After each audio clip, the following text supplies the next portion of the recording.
Celsius is when water starts freezing, Steven. Okay, Guys? all right. Just put this into American terms. Jesus Christ. We're How live. how many washing machines tall is I'm this? leaving this in. Yeah. Hello, everybody. Hi. All right. Intro time. Here we go. 3, 2, 1. Mr. Beeson, please step forward. May I have the password? Fidelio. That's right, sir. That is the password for admittance. It's fellatio. But may I ask? Oh, it's not. No, it's Fidelio. No, it's not. Stop ruining my Go with the joke. bitch. You ruined the joke with your sex joke. But may I ask, what is the password for the podcast? I forgot. Okay. That's unfortunate, because here it makes no difference either you have forgotten it or you never knew it. Oh, Now, damn. you will review Crash, Last Night in Soho, and Eyes Wide Shut, along with 1989 Society. Oh God. Watch the movies, or would you like us to watch it for you? And you guys completely ruined the intro. Hello, everybody! My name is Ian Taylor. I mean, he started with the fellatio, and it was all Well, I'm downhill ending it. from there. No, you should have just said fellatio, and he said, "Oh, that's correct. Never mind." Oh wait, yeah, that is the right one. Yeah, shit, I forgot That's, too. that's the nature of improv. You can't undo it now. At the risk the of thing with not- improv, the answer is always yes. At the risk of not getting Okay. assassinated by the Illuminati, I will put the intro to an end. How's it going tonight? Welcome to the Vanilla is Boring episode, the next fan-selected episode for Tuesdays with Moire, where we talk about some very strange and very frisky movies. I'm your host, Ian Taylor. Joining me tonight is my co-host and musician, Devin King, along with our co-host and award-nominated filmmaker, Stephen Beeson. How are you guys doing Hey. tonight? I'm doing well. I'm glad to be here. Yes. Yeah, Good start. good start. No, we vented out award- our rage on award Canadian nominator. Yeah, sorry. Let me just talk about that briefly. Please. I am in the. I made the finals at the Austin After Dark Film Festival. Woo! So that is sponsored by the Austin Film Society, and if you want to, you can come catch my movie in person, hopefully, and see me as well, in Austin, Texas, in May of next year. And what and theater can they also- find you in? What theater? The big theater. I don't. I don't have all the details. I'm still kind of working that out. I know that they have requested a digital cinema package for me to Ooh. format my files in and all sorts of stuff. So hopefully, more details will be available as they emerge. Well, And also, Exciting stuff. yeah, it is exciting stuff. My leading man, Marks Mitchell, of my short film Hopeless Romantic, is also nominated for a Best Male Actor in a Short Film award at the Art is Alive Film Festival. So, yeah, lots of good stuff. We're kind of wrapping up. Congratulations to him. yes, thank you, congratulations. Yes, congratulations. So yeah, we're kind of wrapping up our festival run and hopefully moving on to some even bigger and better things. Well, I'm very happy for you, man. It's very hard to get Thank a you. film distributed, so and I much. hope the It's good to be here. distribution goes well and you don't get A24'd. Oh, good. We're happy for Cough we're voice. happy for you. Glad to see you moving on up, and I can't wait till you secure the A24 deal. It's very exciting Yeah, you stuff. Yeah, secure it That's with Neon. the and dream. Yeah, well, the Kubrick stare is a. Have you guys noticed that? That's how they end every movie, like The Lighthouse, Midsommar, Saint Maud. I haven't seen Saint Hereditary. Maud, so No, but that's what I'm saying. All of these movies end on the guy looking at the camera like Kubrick. would the Green It's Knight count? Yeah, Not maybe. necessarily, because the last shot is spoilers. He's not looking down the barrel of the lens in that movie. Yeah, he's Minor still joking, spoilers yeah. for the Green Knight. Yeah, There's no Well, there is context. that. There is that scene from Paddington 2, where the bear's like he's giving the Paddington stare. Oh man. I saw the version of Oh. that with the Shining theme, and it was pretty I great. I love whenever film theory and auteur theory becomes memed because it puts it more or less in its place of importance when it becomes memeified. Definitely. Yeah, there were some Room 237 caliber conspiracy theories. Speaking of Oh, memes yeah. for Eyes Wide Shut, but we'll get to that eventually because Stephen and I saw a little movie called Last Night in Soho. I watched it in the theater. Stephen, I believe you actually watched this I watched perfectly it at the theater. legally. Oh, you did Yes, watch it in I the wa- theater. Yeah, I did. No, I mean, Last Night in Soho. Yeah, did Devin see it? Did you see it, I Devin? did not, so please give me the spoiler-free run. No, I saw Dune again. That was my problem. Oh Jesus! What a You Chad. people. You people. I- What do you mean, you people?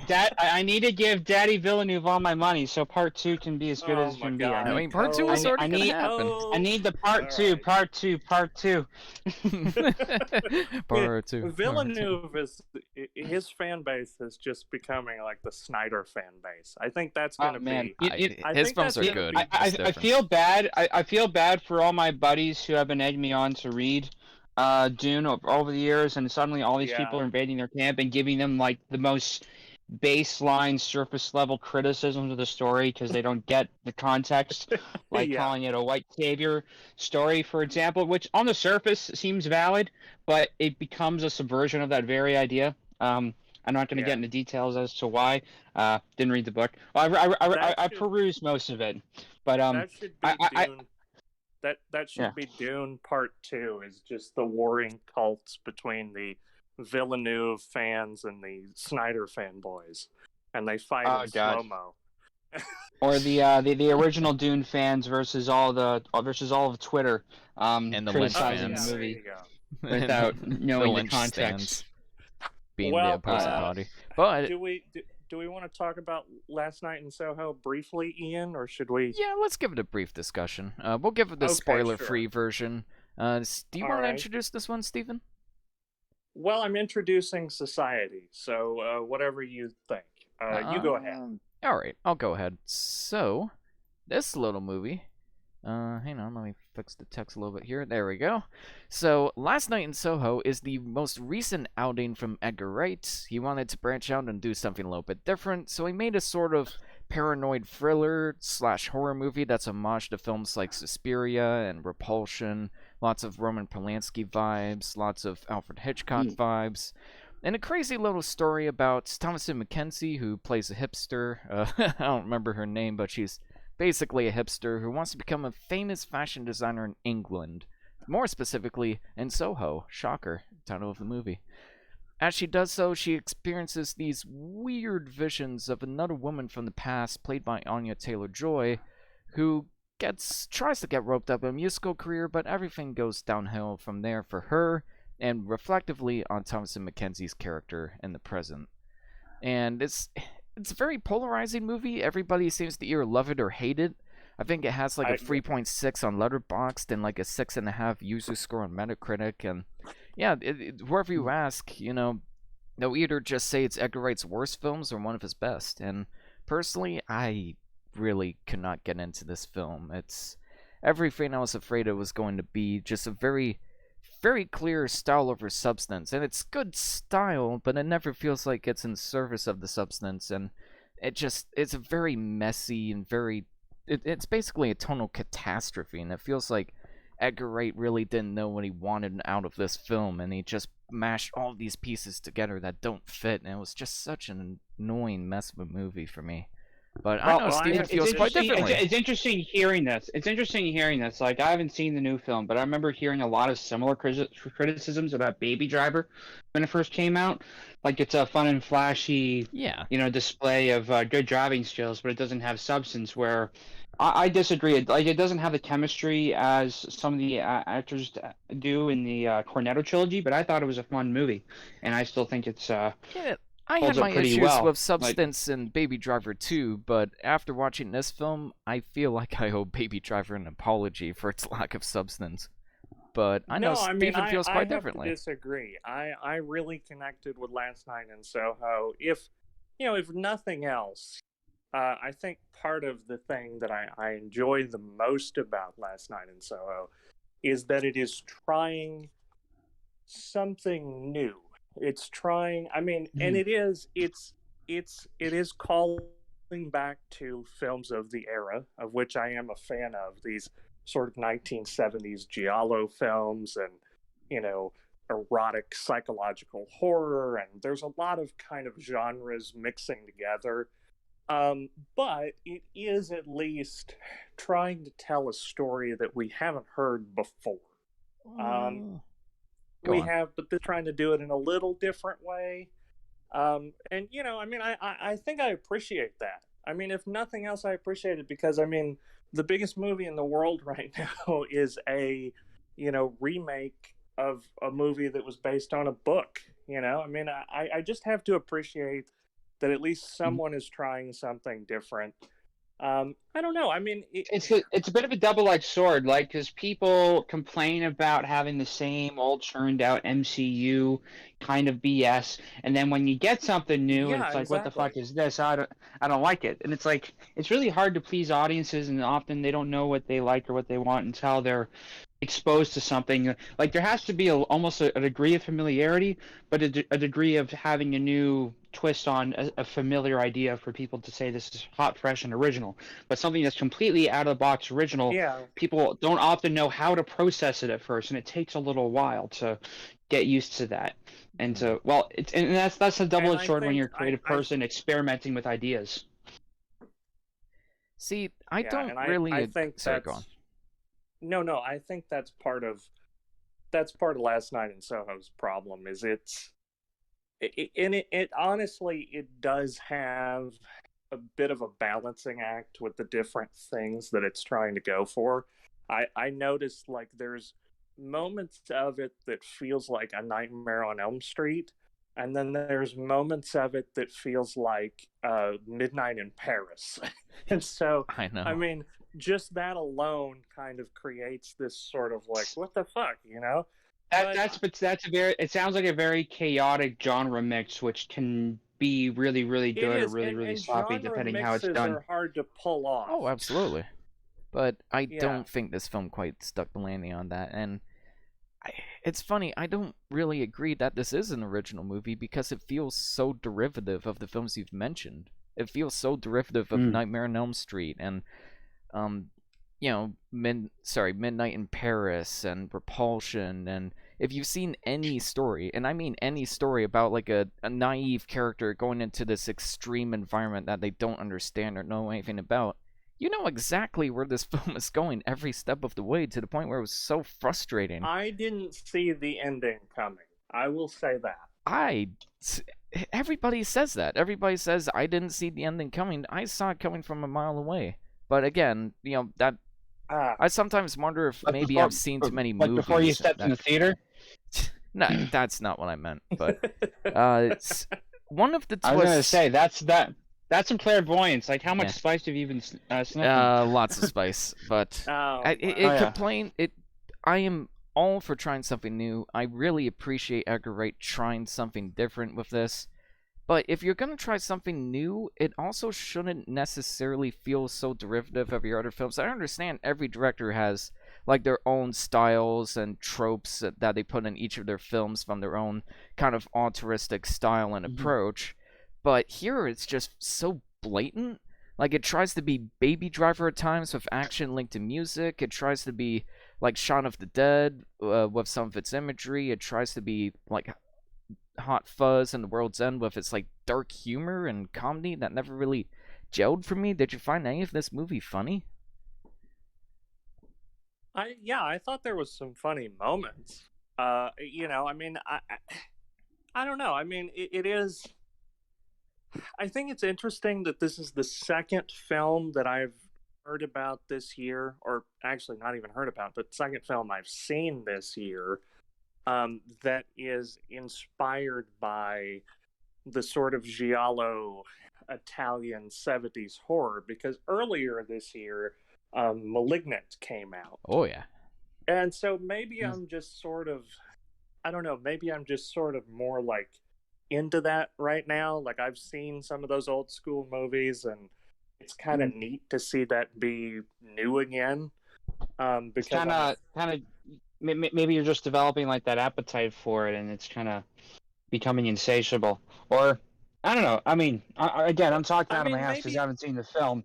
But well, maybe that's it. it's hard. It's hard for I think it's hard for a director to know when am I just getting really good at my craft and honing in on these motifs and themes that I use, or at one point am I getting derivative and just relying on the same ideas? Because some directors with each film they sort of develop these same ideas and they're getting better and better at it.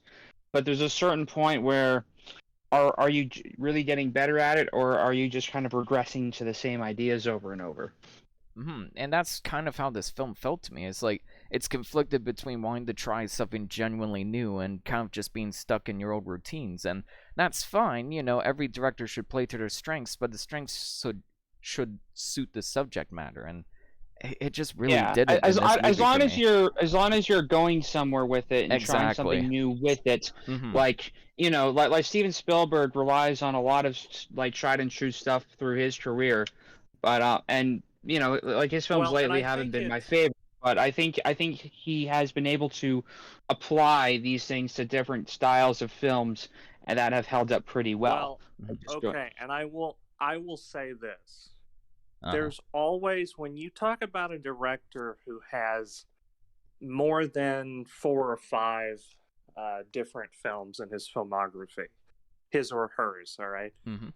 They always have at least one that's always a little bit hard to defend unless you're one of the director's like biggest fans.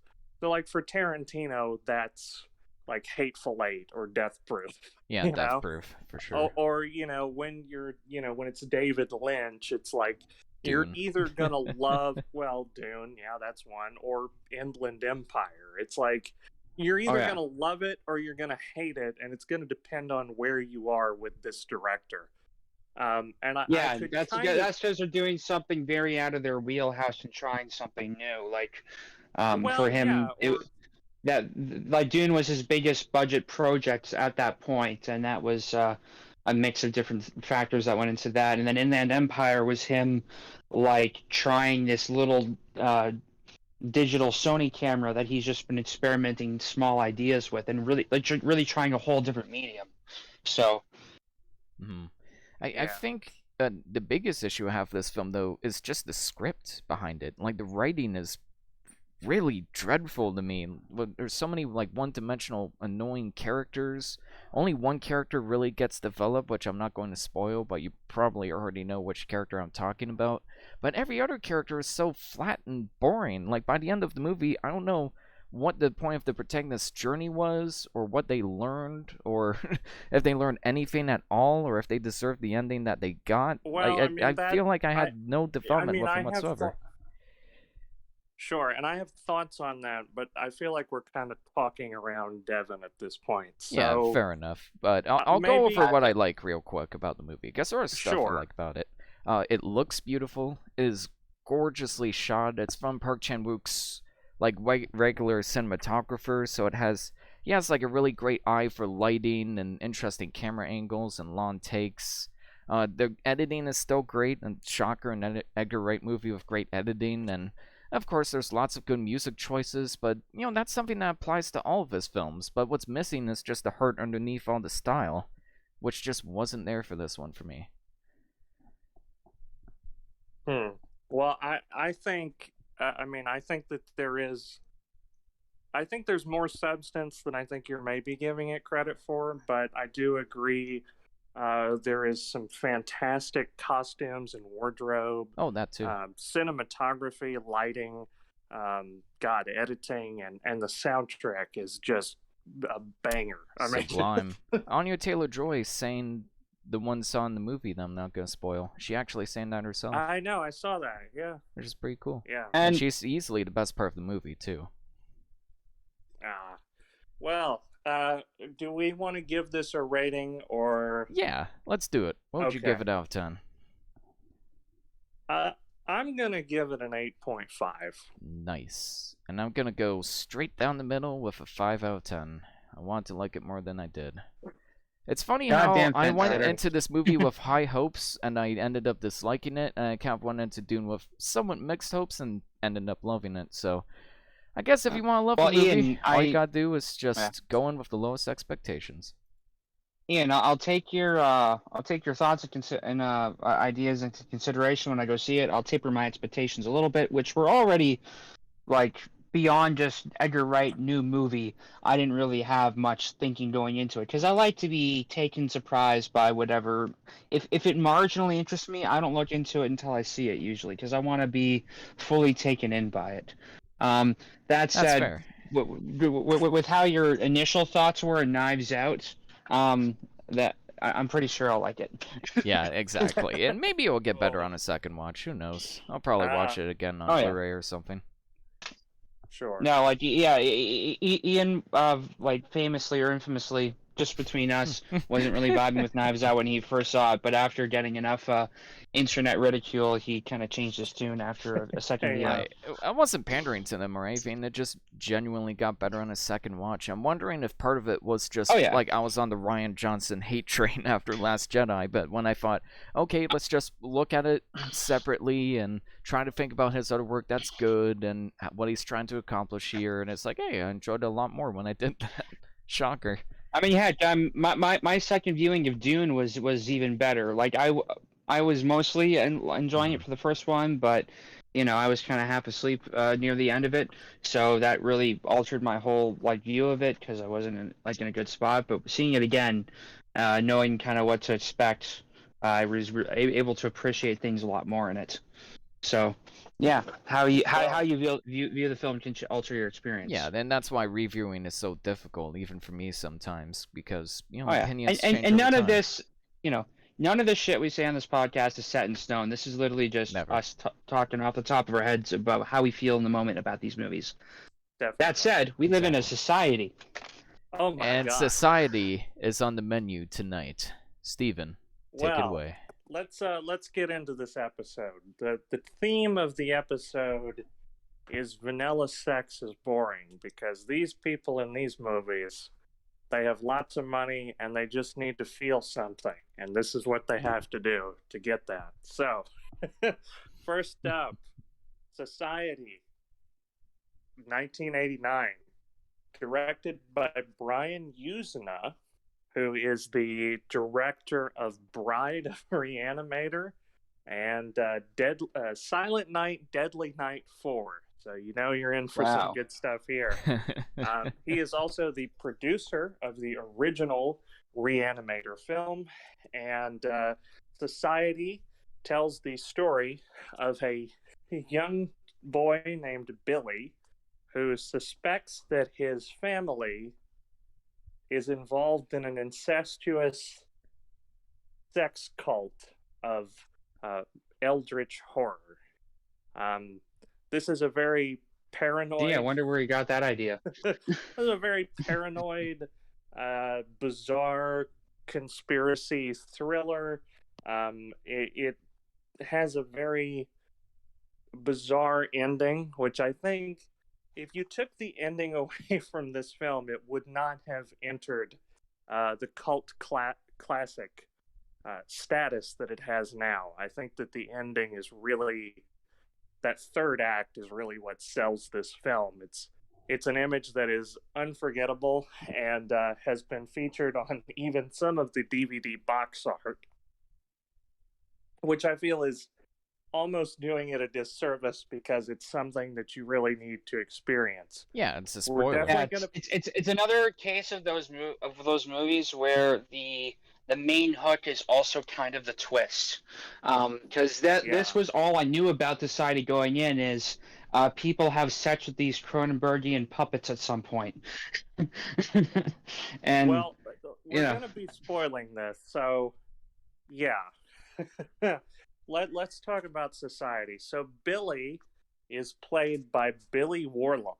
Of course he is. Who is he is the son of legendary Hollywood stuntman Dick Warlock. Hey. Who also who also has What a the name! best, What a the name! best That is first the of all. name. ever. That is the best name. Dick Warlock, of course. Just any excuse to say his name at this point. Is he related Dick to Woody Warlock. Johnson? Oh, Dick Warlock. Deep Throat Warlock. Sorry. Well, Yeah. Good start. Dick Warlock is the stuntman, or was the stuntman for many years to Mr. Kurt Russell. It's rumored that Dick Warlock and Kurt Russell's friendship was what partially inspired Quentin Tarantino to write Once Upon a Time in Hollywood. I could see that. Dick Warlock was also Halloween. He was Michael Myers in Halloween 2, and he starred alongside his son Billy in that film. So, carrying on the family tradition of batshit horror, Billy here, played by Billy Warlock, is a young man in a upper class high school who is seeing his therapist and has these bizarre, haunting visions and thoughts that his family is involved in something terrible. So let's sort of get into this. What did you guys think? Should I go first? Oh, it's Go ahead, Ian. Go ahead. I thought the film was awful. I thought it was Oh, awful. man. No. I could not get into this film whatsoever. I've said this in my review that I haven't posted yet because I want to keep my thoughts a secret until the podcast. When I said something along the lines of, it feels like if Cronenberg hate-fucked Invasion of the Body Snatchers, had pity sex with They Live, with none of the love and passion that went into all three projects, and we get this mess of a movie. And that's the whole movie just feels derivative and worse than so many different other movies. No, I that think, it was just so I frustrating to Ian, watch. Ian, I would agree with you if it weren't for the last 20 minutes. My experience with this film was a little bit what was a little bit broken up, unfortunately. I was watching this Halloween night after we were handing out candy to the few kids that came to the door. I was on door duty for a little while, and I tried to watch this on the big screen, and I had to stop right before the last 20 minutes because I had to go to work, unfortunately, which was probably a good time to stop because that's about as far into the film as I could have gotten away with watching on the big screen in the house. This is, so I didn't have a lot of expectations going into this. It's a very on-the-nose kind of social commentary, but I admire and appreciate the fact it doesn't take itself that seriously either. It's kind of is just having fun with the idea of literally taking the phrase, the rich feed off the poor, like literally, just taking that concept and making it into this pulpy mesh of a film. And it's a very conventional plot for the first bit, but it's the effects at the end that really kind of sells the thing.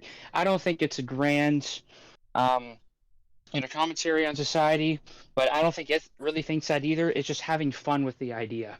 See, and I would agree with that, but my problem is, yes, the effects in the ending are great. Yes, there's some great horrifying imagery. The problem is I had to sit through an hour of crap and underdeveloped characters, and because of that, I just stopped caring. I just didn't care what was happening to any of the characters because there's no character development, and all of the characters are either just completely one-dimensional or completely unlikable. And I didn't care when that came around. It's like, yeah, there's some cool practical imagery, but I needed this earlier. And I will say I didn't care that much until the ending, because then that's when I started having fun with it. I don't even know if fun is the right word. The story is serviceable up until that point. I couldn't tell you a lot of the main plot points. Like, this kid seeing his psychologist, and he's talking about this family he's adopted into.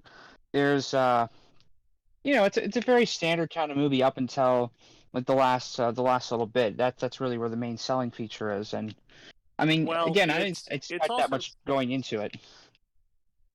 Yeah, well, it's also funny because this film couldn't secure distribution in the United States at first, and it did 3 years over in Britain.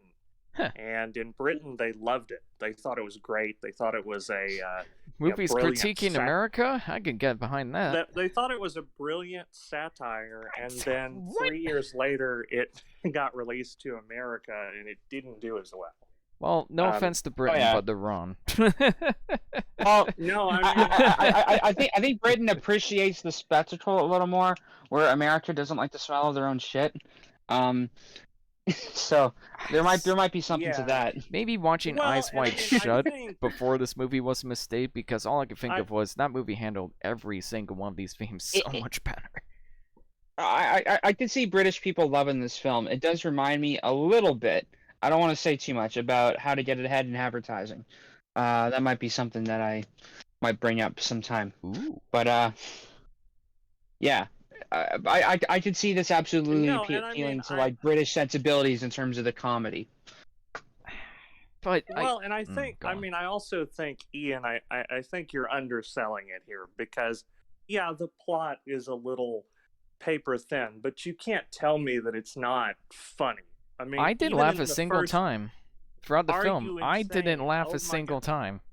Because here's the thing, it does that mistake that every comedy does, and comedy is subjective, let's just get that out there. It was all very cheesy 80s humor and very predictable and stupid, like, oh, he has a sex doll in his car, and he has a sex doll in his car, and the girl's gonna find it, he's gonna be like, oh, that's not mine, that's not my sex doll. It's also contrived. I didn't find any of it funny. No. I mean, again, you're looking at this surface level. I'm telling you, when the girl invites him back to her place, and she's like, how do you want your coffee? Do you want it with cream or sugar, or would you like me to pee in it?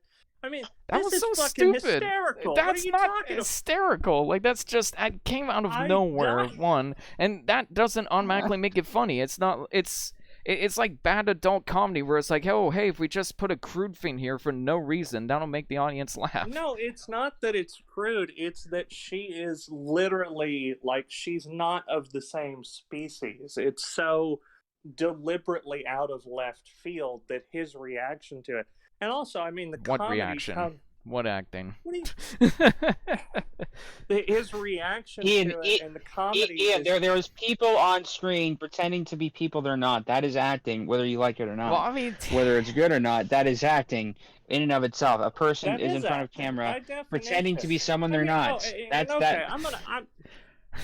Don't discredit the other. I can't. Because I've been sitting on this for a while. Oh okay? no! Oh my goodness. Okay, good. We as film reviewers, we put way too much stock into, I feel like, in film criticism, actors. Okay, now hear me out. I'm not talking about The fucking Room. Okay, like, I'm not talking about that. This movie reminds me of that at times. No, but what I'm saying is, there's so many movies that, I mean, and I've heard people say this, like, oh my God, the acting is so bad. And it's like, I don't know that we should put that much weight into it. Nothing else in the film worked for me, though. Wait. Not every single person that comes onto a film set has to be fucking Daniel Day-Lewis. I'm not saying they have to be Daniel Day-Lewis. Like, when you're Army reading of dialogue like this is like fucking David Lynch. It's absurd for the point of absurdity. David Lynch's acting, none of David Lynch's acting in any of his films is as bad as the acting in this. I will stand by that fact. And no, you don't but need the to be... dialogue is that same kind of wooden, stilted, bizarre, dream-like stuff. I mean, I don't know if I agree with that. You're asking way too much of this film. I'm just asking it to entertain me, and it didn't. And personally, I didn't find it funny. Are you not entertained? No, this is not why I am here. But like nothing else in the film worked for me, though. I can't tell you how many times I laughed. The sequence where the guy is sucking off Billy's face, and he like punches him away from him, and his mouth goes off, and they do this fucking like shaking Looney Tunes effect. That was a cool effect. That was a cool effect. I chuckled. That was my one chuckle in the entire you're movie. Such a stick in the mud. Hey, I love dumb horror comedies. Have you seen Reanimator? Yes, that is way funnier than this movie. Although, here's the thing. I don't think Reanimator was trying to be funny. It ended up being funnier. I listened to some commentary. They were going in with, like, laurels of it being, like, serious.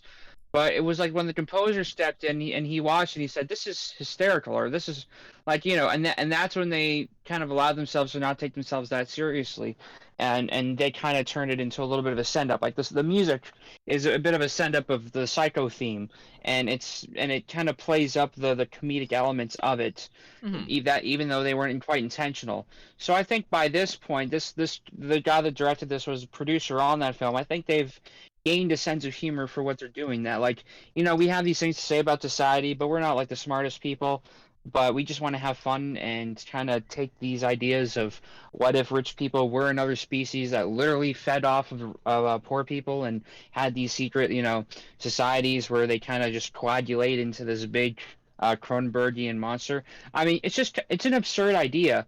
And it's just funny to think about and to watch on screen. Sure. And I can respect that. This isn't the worst film we talked about on the podcast or anything. Like, it's, it clearly came from a place of passion and fun, but it's just a failure for me. Well, and it is one of the only films that we've talked about thus far that's final sequence was actually inspired by the great Salvador Dali. So I posted I posted this. Yep. The painting that Salvador Dali did that inspired the ending climax of society was The Great Masturbator, and it is this literal mass of human flesh just kind of melting into each other, and the effects are actually done by Screaming Mad George, who, if you're not familiar with him, I mean, he's one of the best practical effects guys in the community. I mean, this. I guess I can understand, like, if you have absolutely no sense of humor, how this would go over you, but. I have a sense of humor. Like, I love lots of horror comedies. I love Army of Darkness. I love Reanimator. Did you seriously come on here and give Garth Marenghi's Dark Place a 10/10, but you're saying this is bad? Garth Marenghi's Dark Place is subtle. It is one of the few good intentionally bad movies. It puts in way more effort. There's tons of subtleties in Garth Marenghi's Dark Place. There's tons of subtle. Into the camera. He says into the camera, "I know lots of writers that use subtext, and they're all cowards." Yeah. How is that subtle? That's funny, is what it is. And there's plenty of subtle stuff in the movie. There's, like, bad ADR. There's, like, extras, like, passive, like, throwing a cat onto the camera. Like, come on. Shit like that's hilarious to me. I love that kind of humor.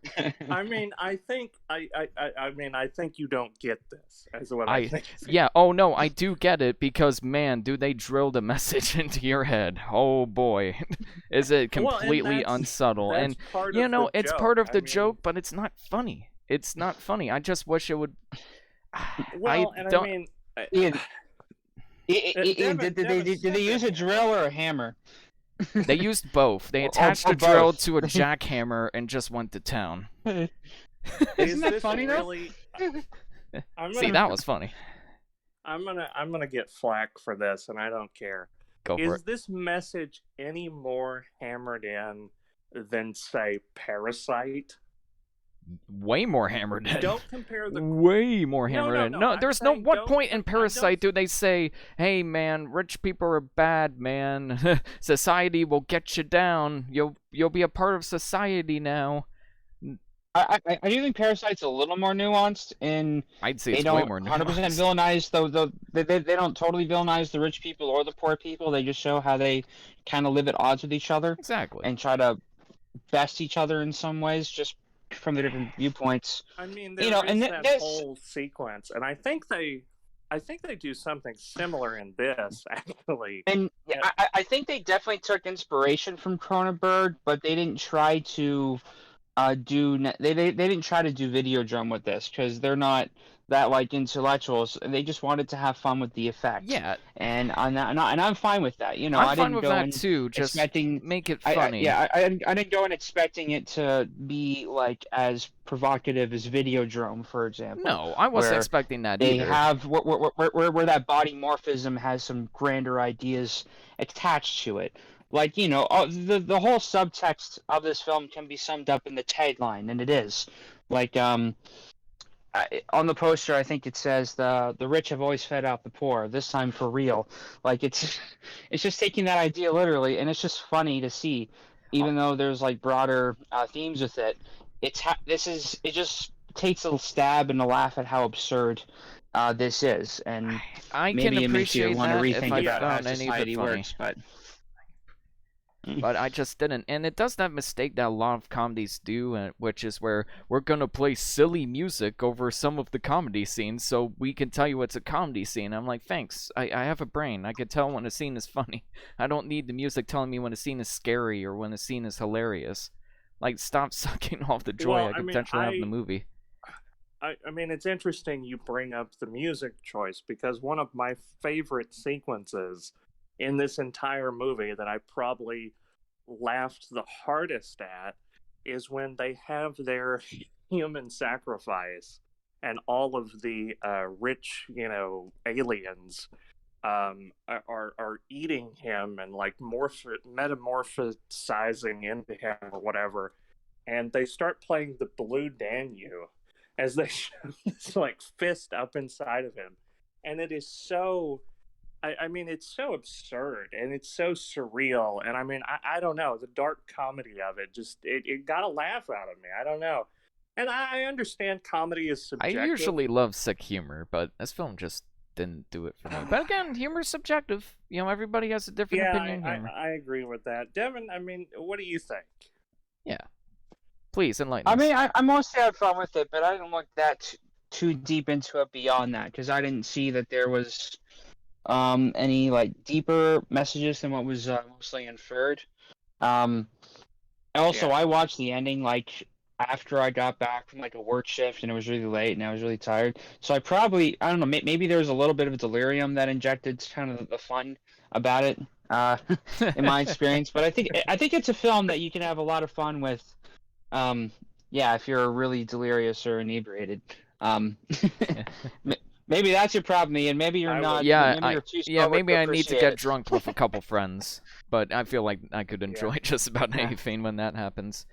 But I didn't think anything else in the film was good. Like, I didn't like the music. I thought the practical effects were great, but the filmmaking itself was really bland, in my opinion. Like, it looks better than like bland films do now because it's shot on film, but there wasn't like any particularly interesting use of lighting or camera work. Everything was kind of like flat and evenly lit. Like, it kind of looked like an episode of Miami Vice. I disagree with that. And I don't just say that because of the mullets. No, the entire third act has that bizarre like red light on it on everything. I mean, I do like that. I like that effect. I like that effect too. It makes everything kind of look a little more visceral, and it's like a cheap trick, but for what their budget is, I think it helps. I think it helps add that element of danger to it. Yeah, that effect was great, but everything else was just like surprisingly like kind of flat and boring looking outside of the 30 minutes. Well, in closing, I would like to say that Ian is a butthead. Ian is wrong. Ian's a meanie. He's an asshole. I mean, I went into this film with all the best intentions, man. That's all I'm gonna say. I wanted to love this movie. I really did. I mean, I understand that it's flawed. It's one of those that I think you sort of have to have. Maybe it's an acquired taste. I don't know. But I thought it was fun. I mean, I didn't go into it with really any expectations other than a cheesy horror comedy. And I mean, as far as that went, I laughed. I had a good time with it. I thought the effects were brilliant. I mean, we haven't even talked about the fact that there's the the butthead gag that I referenced earlier, where they've got a man's head on an ass. And then there's also this entire sequence where this guy's head turns into a giant hand. That was cool. there's apparently the Screaming Man George, who did the practical effects, had a nightmare about a giant man with a hand head, and that was a part of his. I think it was part of like his graduating That's interesting. arts degree. Yeah. And so that wound up making it into the film. So, I mean, I don't know. I do think I do like how creative they got with those effects at the end. How a guy's like whole head turned into a hand. Like I think that's where a lot of the creativity went into this film. That's where the only creativity. And that's where well, no, that's what I gauge its merits on, is how creative were they with the ending. I mean, it's a line that I got from adaptation, but it's when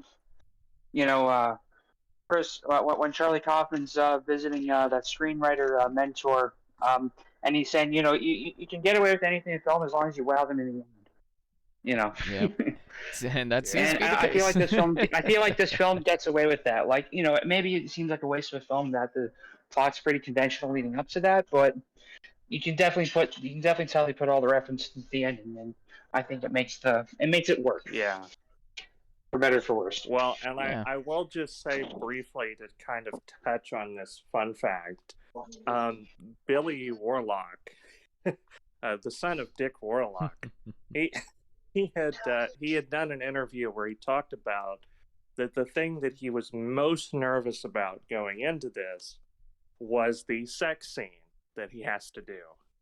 And the funniest thing is that he was more anxious about that than just about anything else, and he decided that he was just gonna just cross that bridge when he came to it, because he did want to be a part of the project for whatever reason, and he was like, I'm gonna do this and I'll cross that bridge when I come to it. And it wound up being that that the sex scene, the shooting schedule, the sex scene was basically the last day of filming. And so he was sort of joking about, like, I could just not do this, because what are they going to do? They have 3 weeks worth of me. They're not going to reshoot it. Yeah, I know. But he wound up making it work. Yeah. So let's do some ratings, guys. I could do another take. Boogie Nights. It's okay. Really. I can do another take, guys. A good-looking woman. I mean, could be worse. Yeah, exactly.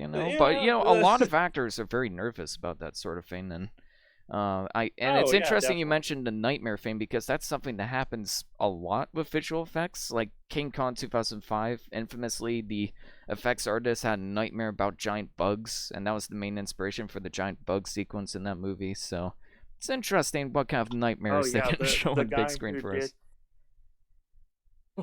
Well, and that was the same story as Rob Bottin, who did the effects for John Carpenter's The Thing. Mm-hmm. He said that he stayed up and basically suffered from pneumonia and exhaustion trying to get John Carpenter's The Thing together, and a lot of his effects came from fever dreams that he was just pushing himself to his limits. And funny enough, I mean, I was going to bring that up last week, but Rob Bottin actually did the effects for Legend also. So he did a good job. Ooh, nice. Anyway, great job with that. Yeah, we'll save that for another time. Ratings, everybody. What'd you give Society? I couldn't think of a more appropriate score for this than 6.9. Yay, he did it. He said the thing. That's what I wanted to give it. It's good. It's good, dumb fun. There's a little social commentary there at surface level, but they have a lot of creativity with the effects in the end. And I think any aspiring artist that has any interest in body morphism as a way of expressing more intellectual ideas, like David Cronenberg, this is another film in that kind of camp. So it's fun. It's good rewatch material on Halloween. It's one of those movies that you show your friends if they have no idea about it, just to see their reaction. Oh yeah, definitely. That's how that I think is where I'm going to get more enjoyment of the film, is if I show it to someone that has never seen it before and they have no idea what the twist is. And yeah, the meme material, get a load of this, society. Yeah. Oh right. yeah. And everybody says society like 50 times. You're going to be a Ev- functioning member of society. society. Everybody's Zack And, Snyder. yeah, and they talk about society like that. It's just really funny. Yeah. Well, I want to mention real I'm quick. gonna. I thought the main character looked like a discount Jared Leto, and the psychiatrist looked like a discount Hans Zimmer. That's all I wanted to say. Oh wow. Okay. Yeah. Well, Well, this whole movie is like a discount Cronenberg, so yeah, it just fits. It makes sense. Yeah. Yeah. What about you, Well, Steven? I'm gonna be a little bit more generous than you guys. I think it was an 8, an 8 out of 10. I had fun with it. I laughed. It was cheesy. You know what? Yeah. It's good to champion the films that you love and just love them unabashedly. And here's the thing. I mean, it's kind of a film that's hard for me to be mad at. You know, like I think it knows what it is. I think it knows like this is like it doesn't try to hide behind sort of an aura of pretentiousness. I think it knows how absurd and gross it is, and I gotta admire it, if nothing else, for that. Well, exactly. I'm sorry to say I can't agree with you guys on this one. It just wasn't very entertaining to me. It's all of the acting felt either way too stilted to be joyously over the top, or way too awkward to be taken seriously. So it was just embarrassing to watch, and it didn't work on a satirical level. It wasn't creepy until the end, but at that point I just stopped caring. I wanted to enjoy this film more than I did, but this might be the most disappointing film we've talked about this year. Like, honestly, I was really looking forward to it just being a dumb, fun, good time, but I just couldn't get any. I think Ian was rejected by society, and he's bitter about it. I mean, we all probably have been at some point. Yeah, that's what it is. I'm gonna pull a Devin, and instead of a 6.9, I'll split it into a 3.4. So, get a bit of an inverse action going on. Yeah, I'm sorry, I really couldn't get into this one. That puts it around a 7, doesn't it? I mean, nah. Overall rating, kind of somewhere. Feel there. Pretty comfortable for 3.4. All right, man. This podcast is gonna crash and burn. This podcast is gonna crash and burn. Speaking of, good segues tonight, guys. You're killing it. Great segues. The next film on our podcast is from the actual Cronenberg, not discount Cronenberg. Hey, Crash, the controversial. I think it won the Palme d'Or. Maybe I'm wrong. I do know it went to Cannes Film Festival.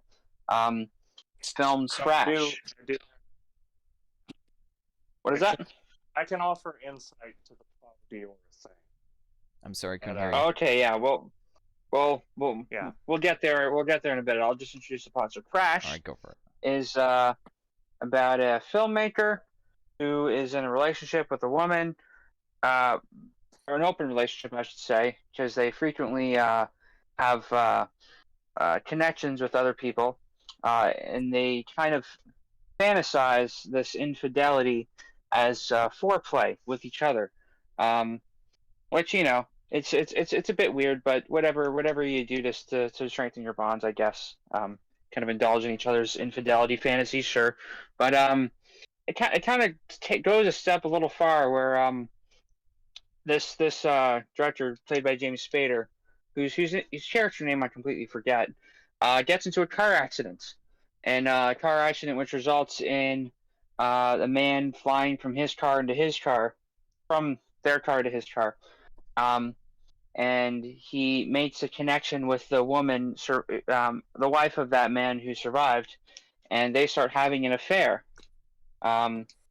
This gets a little weird, but more or less, the film is about people who sexually fantasize being in car accidents, which has been quite the cause of much controversy since this film came out, because it's a reckless and dangerous act. Obviously, anybody that would be even like closely related to this idea would be crazy.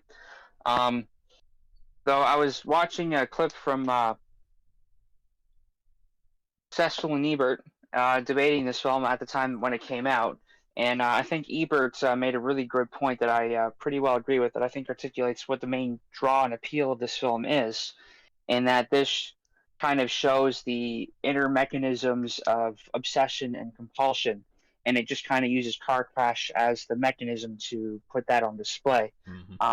So it isn't really even about the car accidents. It's about how this is about how people kind of get attached to certain elements in relation to their own desires and needs and whatnot, and maybe how people get their wires crossed in traumatic events.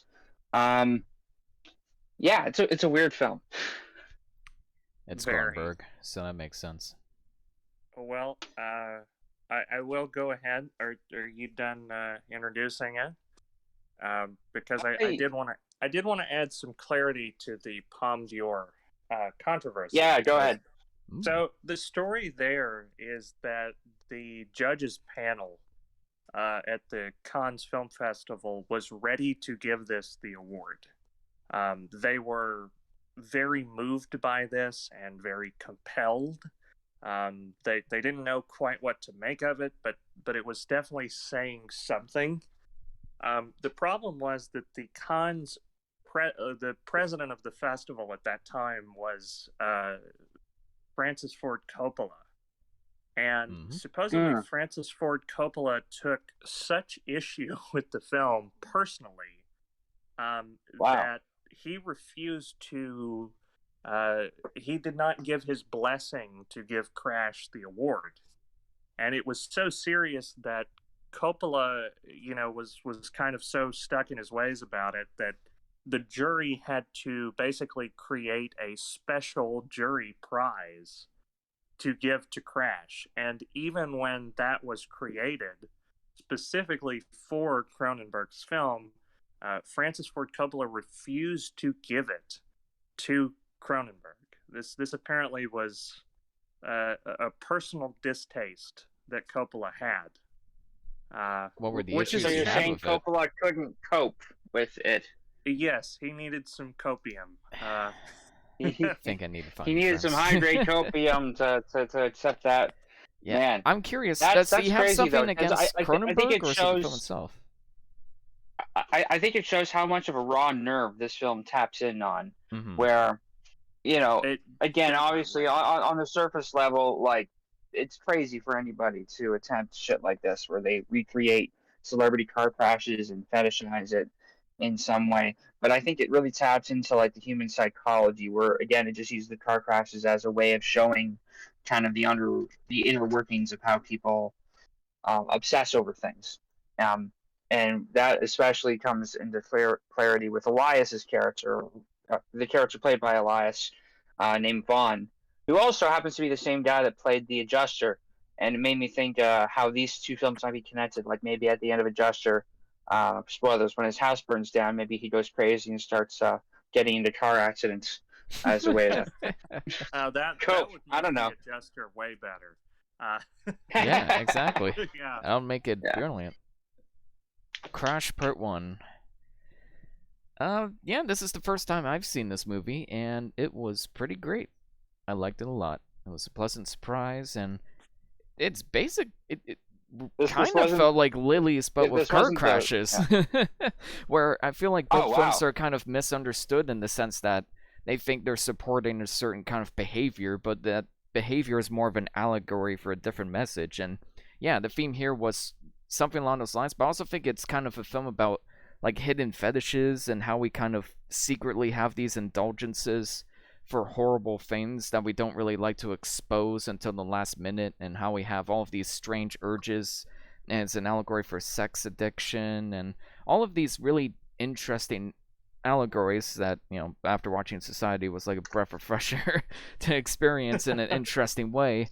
But, this film also has a lot of hurt behind it too, which I felt like was kind of missing in Existence, where like Existence had the cleverness but it didn't have the soul. It didn't make me care. But here, you don't really relate to the characters, but you kind of understand what they're going through to an extent, to the point where you kind of wondered, like, do I go through these sick indulgences? Would I be like this kind of person in a different world? And that's, really terrifying to think about. And I like films that aren't afraid to ask those kind of questions about human nature. I also think, I agree, and I think that's a very deliberate choice, because there are so many sequences of this that I think are intentionally erotic. You know, and I mean not in I mean in the genuine sense, like as a human being watching this, you can kind of feel the passion, and you're like, oh, you know, that's kind of. Am I relating to this? Like, Well, that's very well, strange. okay, Exactly.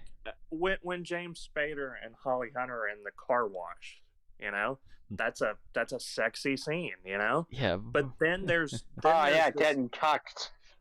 yeah, well, okay, no, but then there's this. Literally. No, I'm talking about just the two of them. They're in the car wash, Yeah. and it's just the two Yeah, of them. but then there's the third guy driving, and that's his like wife that he's aggressively fondling back there. Well, okay, but see, then there's moments. Well, yeah, that's also fucked. But then there's the whole sequence where They're James polyamorous. It's okay. Spader is trying to have sex with this woman in her gaping wound that she sustained in this car accident, and her legs are like creaking.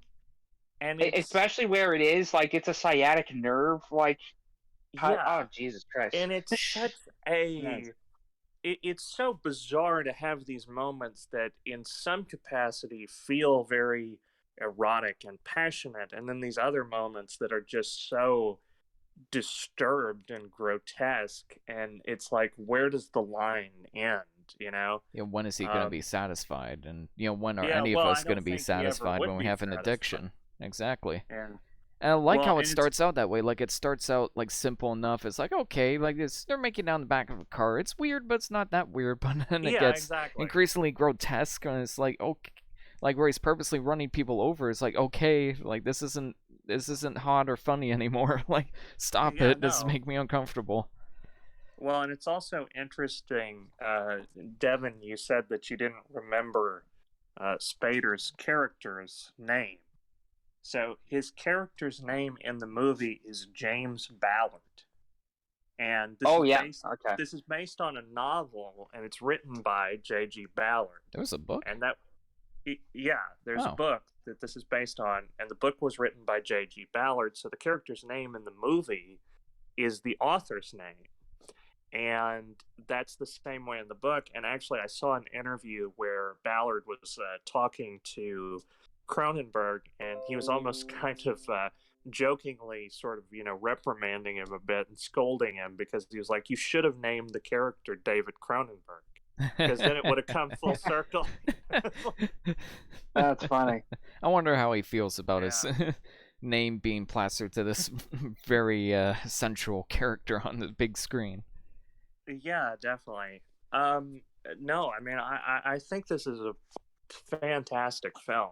Mm-hmm. I mean, I'm going to go ahead on record and say that this is probably my favorite Cronenberg film. And for me, it's up there with Videodrome. I think this is really profound, and I think it encapsulates a lot of what Cronenberg was trying to do from, you know, this point all the way back to, you know, the 70s. I mean, I think this is kind of his peak erotic horror, and I think it is. I think it's horrifying. I mean, I think it's really like it's a fascinating study into like the psychosexual phenomenon. Again, how people get into these kind of things just through circumstance, and they kind of, again, they almost misinterpret trauma as a way to feel something. But it's a thing that inevitably happens, which is why I believe it hit such a raw nerve with so many people. It's so controversial. And in fact, on the DVD that I have, it says this includes the uncut, controversial version, the NC-17 version. So it totally rides on that controversy and its marketing material. Which kind of made me afraid going in, because I thought, oh, it's not all the film is going to be. But thankfully, there's a lot more heart behind it and some really great. No, it's using that as a mechanism to have a deeper discussion, which I appreciate. I like that it's not just shock value for shock value, and has a that purpose there is something more there.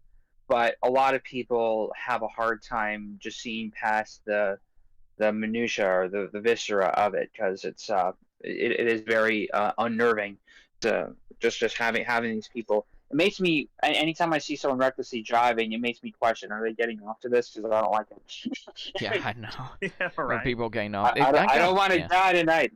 Yeah, not to spoil anything, but it ironically had the same feeling watching Titan, 2021's Titan, which has some very heavy Cronenberg vibes, but I won't save that for another discussion. That's also funny because, how attitudes have changed, that Crash was denied a jury prize because, Coppola was so deeply offended by it. And yet now, today, there's a film like Titan that wins the Palme d'Or. For basically having the same content.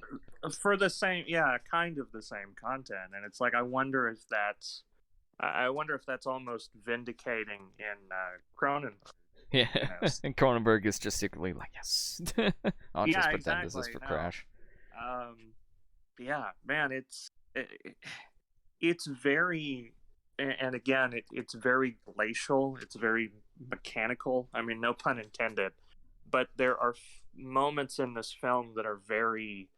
they're not easy to access, And it's just... It's kind of distant. And I mean, we're sort of voyeurs in that sense. We're sort of watching this unfold. Yeah.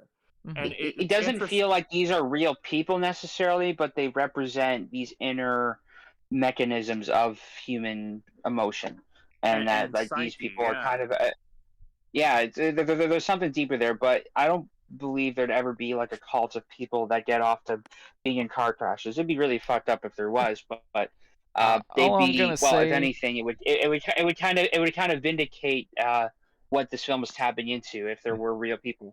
And maybe that was part of the fear, is maybe people were afraid that people would try to replicate this behavior, because that's like that's the main thing people get worried about, is that they'll just copy what they see in movies. That's true. Yeah. All I'm gonna say is Rule 34 exists. And if it exists, there is porn of it. So unfortunately, it wouldn't surprise me if there were people with these kind of interests. But again, that's very much like an allegory for I just remembered that that martyr, the character in Cars 2, and how there's like a flashlight of him. and now you remember too. Oh God! Oh fuck! The Mater, the tow truck. No, not Mater. Yeah. I think there's one for like Michael Caine's character. It's like this guy that reviews these like licensed like characters, like flashlights based off of like Disney characters. Like, what the fuck? Who would get into? No, I don't want this. I don't need this in my life. Well, first of all, wait a minute. How did Disney approve of that? They didn't. This was an off-brand product. I'm pretty sure they didn't. Oh. Like I said, though, people have like really and all the ones they review are used too. Yeah. Oh God. Yeah, they have people have really twisted interests. And I think that's what this film is getting into. Not necessarily people, causing car crashes, but just doing demented things to get a thrill. And I think internet subcultures kind of highlight some of these things. You can find a subreddit for literally anything. You can find Rule 34 for literally anything. But what it is these base human mechanisms of desire, compulsion, just being projected onto a thing. That's why Rule 34 exists for anything, because people can literally project their desires, their emotions, their things, and fixate it on literally any object that they interact with. And that's what this film is getting at its core, I think. It's just that some fetishes are more dangerous than others, and don't do the dangerous ones for the love of God. In that sense, I think this film is more relevant than ever. I mean, does anyone remember? It gets better with age. Yeah, well, I mean, does anyone remember? Was it like even 6 months ago or so, the news about Armie Hammer broke, and people were like rushing into comments trying to defend him and be like, no, it's not cool to kink shame his cannibalistic fantasy. Yep. So it's like, what the fuck? I don't know if those people genuinely believe that, or they're just Armie Hammer stands and they want to see him in more movies, and that was just like their desperate attempt to defend him. But I mean, it is weird that that's kind of where the culture is, and I mean, Yeah, I mean it's so You know, bizarre and I it's like to so survive sort of after sex, but you know, to each their own, I guess. yeah. Well, different strokes, right? Exactly. But let's talk about the filmmaking because I feel like we've talked about like the allegories for a while, but there's a lot I appreciate about the look of the film and the score of the film. It has one of the most hilariously, like darkly hilariously ironic uses of like a sad symphonic score at the end of the Yeah. movie where he runs the woman over and the score kind of makes it seem like it's this sad tragic scene that we've seen a billion times, but that's conflicted with the fact that he's trying to make love to this woman that he's responsible for murdering and crashing just because he needs to fulfill his urges. And it's almost like the music was like a sick joke, like, oh, this is how it looks on the outset, but on the inside it's just a character fulfilling her sick desires. But the music seems like makes it seem like it's this sad romantic scene. It reminded me of Nightcrawler, the ending of Nightcrawler, where they play like this sad symphonic music where Jake Gyllenhaal's character deliberately had sorry, is it Dev Patel? No, it's not Dev Patel. Sorry, I get the name mixed up all the time. But his assistant killed, and it's playing like this sad symphonic music to conflict with the fact that he's responsible for the murder. But that's not how he wants it to be portrayed, and that Crash kind of felt like it had a similar vibe to its ending.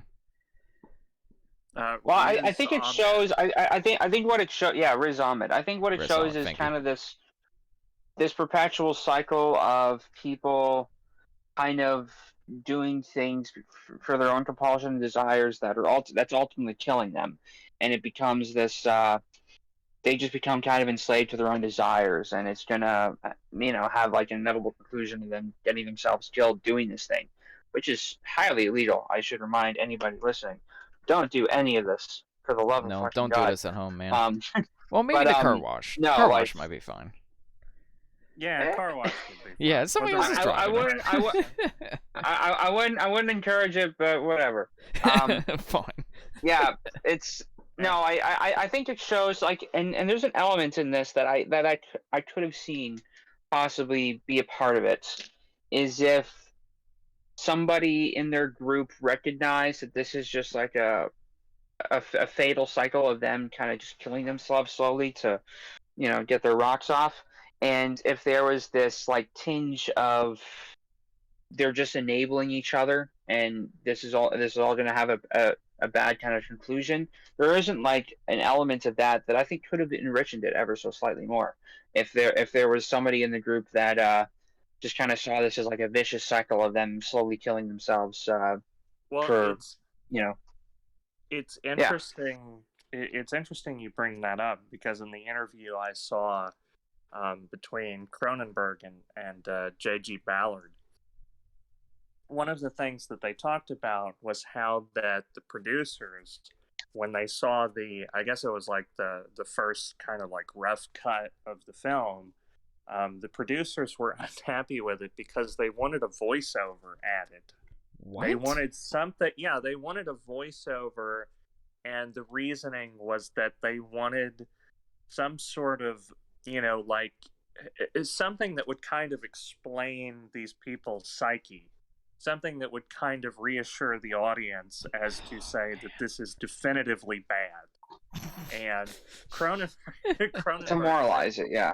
Yeah, to moralize it, or kind of hold it up and point at it and say, no, this is definitely bad. They wouldn't get that impression just by watching it.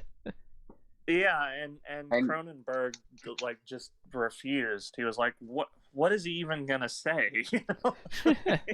Yeah, fucking this woman's hole is wrong, but I love it. As far back as I can remember, I wanted to kill somebody in a car crash. Yeah. So I mean, it's and also, I mean, just kind of a fun fact. This is the third time up until this point that Cronenberg had adapted a novel. So the first was Stephen King's The Dead Zone, and the second was William S. Burroughs' Naked Lunch. Yes. And it was actually funny because Cronenberg talked about that, really prior to The Dead Zone, he was not a fan of adapting novels. He almost viewed it as inferior when he was kind of young and kind of full of himself, he used to laugh about thinking of like Stanley Kubrick, going through novels looking for his next script. And Cronenberg always thought like, well, I can just write my own stuff.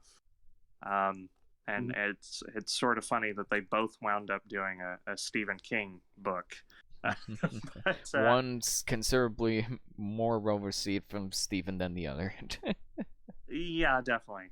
But yeah, I mean, I also agree. I mean, the technical elements in this gorgeous are lighting. Gorgeous. This film is so well made, so well crafted. And you can definitely tell that everybody that was a part of this film really wanted to make it, Yeah, exactly.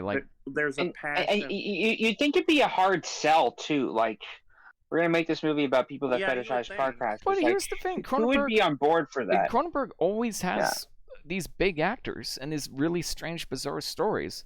Videodrome had James Woods, who was big at the time. Like this has James Spader and Holly Hunter in it.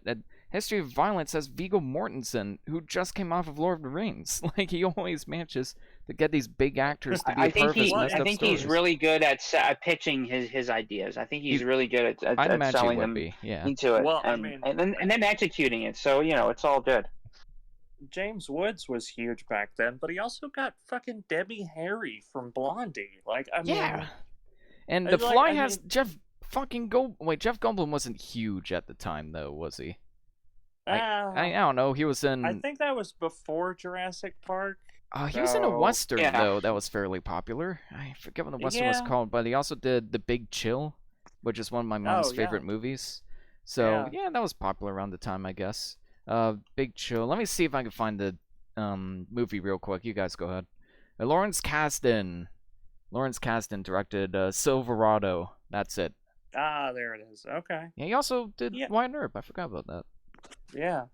So, I mean, this to me is, other than Videodrome, and I haven't gone through all of Cronenberg's work just yet. I'm still kind of working my way through it. But to me, aside from Videodrome, this is Cronenberg's masterpiece. I mean, I think this is really what cements him in my mind as one of my favorite filmmakers. Mm-hmm.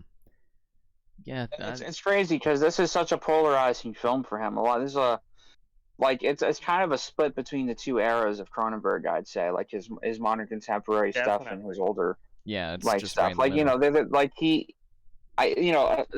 lot of people would cite Dead Ringers as him taking more of a step away from the body horror, and that's very true. But this film gets a lot more notoriety, I think, or at least it's talked about a lot more, just because it hits such a raw nerve in human psychology, for better or for worse. Like, I remember talking with a buddy of mine, and we were talking about we were reviewing this week. And he's like, "Oh, fuck that movie!"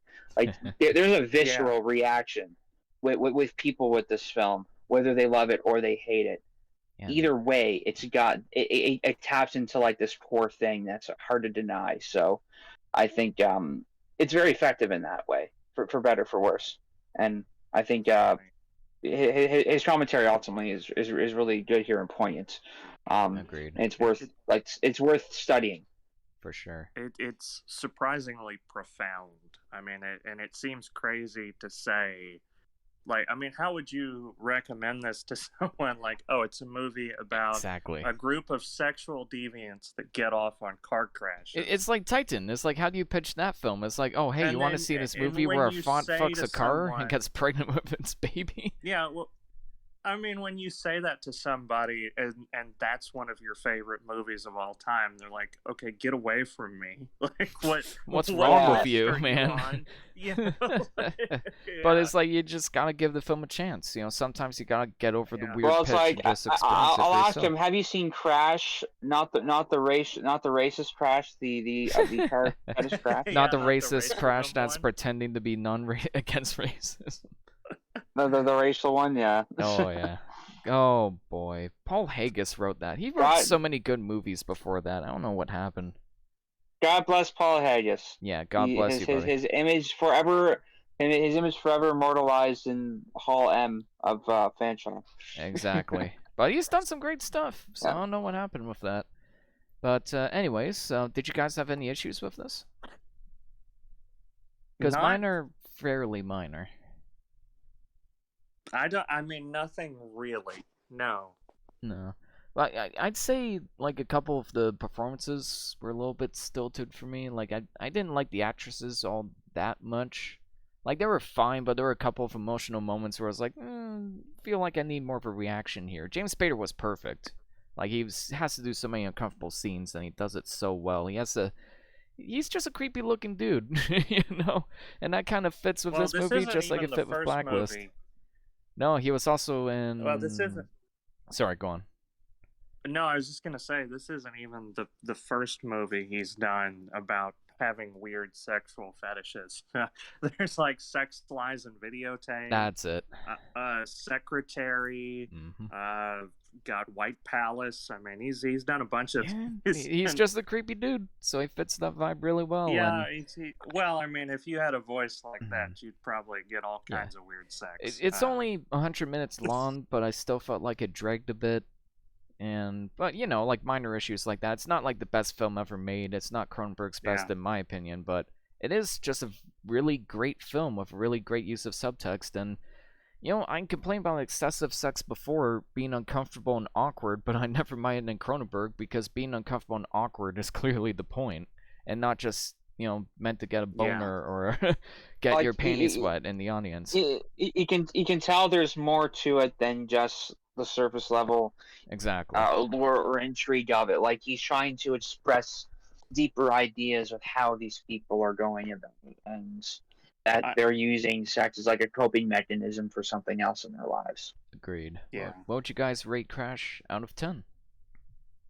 Well, I'm gonna open the floor here because I mean I kind of hinted at this, but to me this film is a masterpiece. I mean, this is, of the Cronenberg films I've seen thus far, this is probably my favorite. I think it's the most thought-provoking, and I think it's, man, it really sort of resonated with me in an uncomfortable sort of way.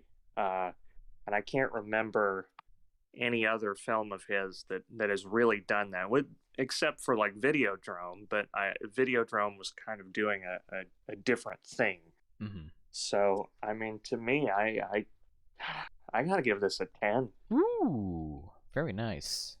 What about you, Devin? For me, I give it a solid 8. I think it's a great film. Not my favorite of his.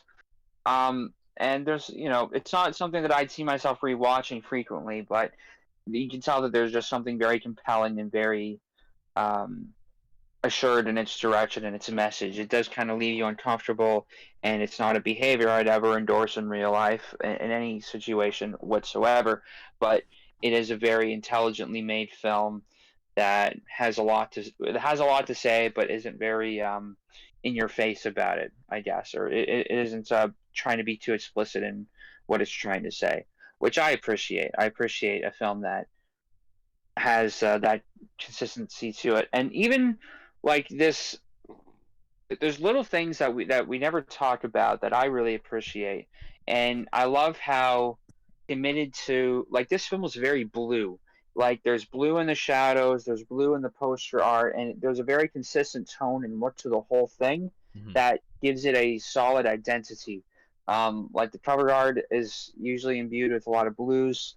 The cinematography is very cool, like in terms of its coloring. And even the opening text crawl I thought was really fascinating. And you can tell they were just working with like 3D graphics for the first time. But I really like how these kind of glassy, almost broken letters of each of the characters' names kind of float down in this 3D space. And the way the light hits it was really fascinating.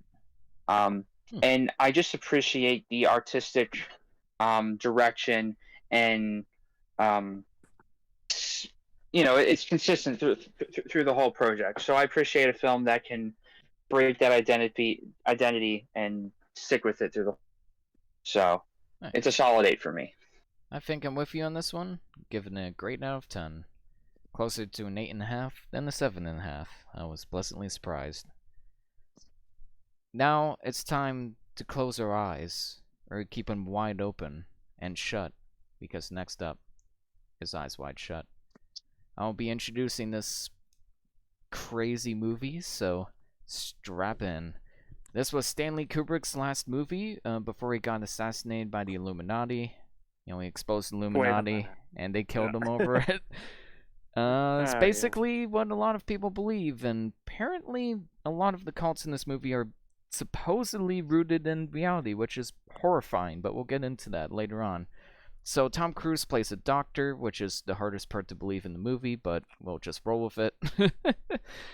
Alongside Nicole Kidman, who they're basically this rich couple that feel a little bit unsatisfied in their life and over argument over some marijuana. Nicole Kidman brings up the fact that she fantasized having sex with somebody else the first time they did it in a hotel room, which sends Tom Cruise on a bit of a banter. He goes out for a long walk in downtown where he learns about this strange cult and runs into all these strange characters, and by the time he gets into the cult, realizes he may have indulged in a bit further than he should. And this movie is basically a conspiracy theorist's wet dream. As I mentioned before, a lot of people think Kubrick lost his life due to some of the content and subject matter that this film presented. There's a lot of hidden allegories and hidden themes, and you mentioned the use of the colors red and blue to signify truth and lies and all of those fun stuff. And there's a lot to it in that regard, and I was kind of afraid that's all the film was going to be, just a wake-up sheeple kind of media with no heart or soul of its own. But finally, having watched it late at night, tired out of my mind, perfect mindset to watch this film, by the way, because the whole film feels like a dream, which is very much intentional, and I absolutely love this movie. In fact, I dare to say it's one of my favorite Kubrick movies. At the very least, it's in my top 5. It is. I was floored by this movie. It is fantastic. It's a brilliant film, and I think it doesn't get a lot of credit. I mean, people who love Stanley Kubrick give it the credit it deserves. People who are usually outside of his stuff say it's one of his worst films. And I think it's just because it's a little more cryptic or something. I remember going to the Stanley Kubrick exhibit. And yes, I'm gonna plug that every time we talk about that. Hey, keep going up. And that was one of the things that the tour guide was saying, is that a lot of people kind of misunderstand this film, or really the basis of it is just rich people being bored and just taking advantage of other people and exploring sexual fantasies, and creating their own kind of secret society around that, with that at its core, more or less. And there's other deeper messages and allegories in the film.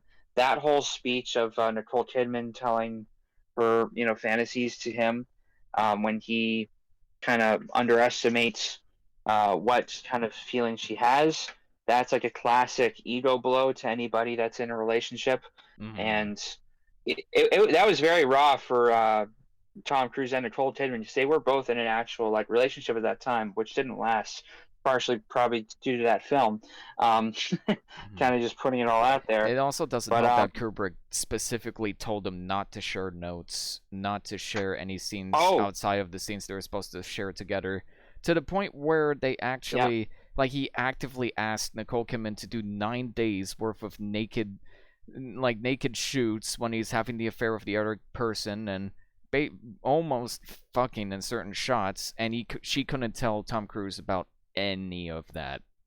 Imagine, just to match the tension the way he would the way he would direct them individually to have different motives and ideas. Mm-hmm. It's classic Kubrick manipulation, but that's kind of part of what makes it brilliant. Kubrick was so dedicated to this film, he cucked Tom Cruise for real. No, exactly. I'm joking. And Nicole Kidman, technically. Oh my God. This is... I didn't know what to expect going in. I'm not incredibly well versed on Kubrick as much as I would like to be. I think I have seen, obviously I've seen The Shining. We've talked about that. I've talked about We've talked about 2001: A Space Odyssey, and to me, this film is a similar experience to what I had with 2001. Whereas I think, this film is it's such a profound, I mean, masterpiece of a film. And I mean, The Shining, it's like The Shining, I went into it and I was like, yeah, the first time I watched it, I hated it. And then the second time I watched it, I was like, oh, this is pretty good, but I don't know how it would hold up today. Like if I watched it today, I might feel completely different about it. And yet 2001, that kind of stuck with me as this, experience. And I feel like this, man, I didn't know what to expect, but I was so pleasantly surprised, because this is, I mean, it's wow, it's like, I mean, I think that it's interesting. I mean, I'm not gonna pretend to. Yeah. Go ahead. No. No, go ahead. Yeah, I was just gonna say this film is its own world, and there's so much that was put into it that oozes off the screen, and there's so much that you see happening on screen, but also just as much off screen that it implies that is just as poignant, just as powerful. Yeah, there's so much clever techniques that. Sorry, go on. No, there's so much about this film that I feel like we could sit here all day and analyze. I mean, I talked about this a little bit on the chat. Like, just the fact that every single woman Tom Cruise encounters in this movie is a redhead. Mm-hmm. Now, there's like a 1.2% chance of redhead in like, human biology, right? And so every single woman that he bumps into is a redhead. And there's this scene where he goes into the prostitute's sort of dorm room, in a sense, like where she's, or her apartment, I guess, kind of. Yep. And there's books on the shelf. And it's like you zoom, like I took a took a picture of this with my phone. Obviously I wasn't watching it on my telephone, but I was like zooming in on this screenshot, and the books on her dresser. There's a book there called Shadows of the Mirror, which is actually about a young woman who gets involved in a sordid plot, and she's a prostitute. And the book describes that character as a redheaded woman. And it's just like every single frame is so deliberate, and it's so purposeful. And it's just, it's all the set design, everything, he intentionally put that book there just because it's relevant. Like, anytime you watch a Kubrick film, with the attention to detail that it is, it's like you're looking into an endless fractal where you zoom in and you see these. You see something else. You see these patterns emerging, and it's endless. And that's what's so fascinating when you look into his films, is that. I mean, there's so much to get lost in this film. I mean, even the symbolism. I don't know if any of you guys caught this, but when they're smoking the joint, they pull the baggie of weed out of a box of Band-Aids. Essentially. Yeah, I like the subtext behind that too. As if to say, they're not fixing their problems. They're just putting a Band-Aid over it. Yeah. Yeah, and then by the end of the movie, I don't think either of them have really learned anything. No, they're just doomed to repeat their cycle. They're just like, oh, we can just fix this with sex. Because their eyes are wide shut. Hey. And this is the funny thing, is that, like, it's like Band-Aid is supposed to help tend to a wound and kind of cover it up, where, the weed, a lot of people that smoke weed, they tend to be a little more open about what they're feeling and thinking sometimes, and they kind of expose these wounds that they had been covering up. It's almost doing the opposite of what a Band-Aid is. It's kind of exposing the wounds a little bit, where she's expressing her desires for this other man, which, again, for anybody relationship. That would be such an ego blow to hear, but it's weird with these two films. It's almost like these couples almost, at least superficially, bond more together by indulging each other's infidelity fantasies, and they use that as like foreplay almost. I don't know. I guess more so in Crash, but I mean, whatever helps your relationship, I guess. The film is but like as deliberate as any other Stanley Kubrick film for sure. But I was surprised by just like this is his most human feeling film to date. Like a lot of his films kind of have guiltiness of feeling cold and sterile, and for his best films that works perfectly. Like Doctor Strangelove is a dark comedy, so the characters don't really need to feel attached to them, and The Shining is a horror movie, so that nature works for that. But here, like, it feels very relatable and almost on an uncomfortable level. Like, I've been in those scenarios where I feel like I have to make conflict out of nowhere just to get some kind of emotion out of the person I'm talking to. Like, I've walked downtown before. Feel like I've walked down these streets. I can smell these streets of New York, just picturing my own walks that I've had to do. Like, either I had to walk home from work or I just felt like going out late at night. Like, this film captures that vibe of just this dreamlike state you're going through whenever you have to experience the world at a different time of day so perfectly well. And this was shot in London, and it feels like such a perfect recreation of New York. Like, with some of Kubrick's films, you could kind of feel that it's shot in London, but here, like, they do a great, stunning job of, like, hiding, like, any indications of being in a different country. And this is the interesting thing with, like, Kubrick, is later in his life, when he moved to London and he kind of stayed there, he really did film. So he shot, like, Full Metal Jacket in London and made it look like Vietnam. He just wanted it to work in his backyard, essentially, and he would go above and beyond to recreate these sets and sceneries to really feel like a different place. And I remember that he sent someone to New York, like a photographer, and had him take like a picture of like 200 doors to get the right color red door, I think, for the shop that he wanted. Yeah.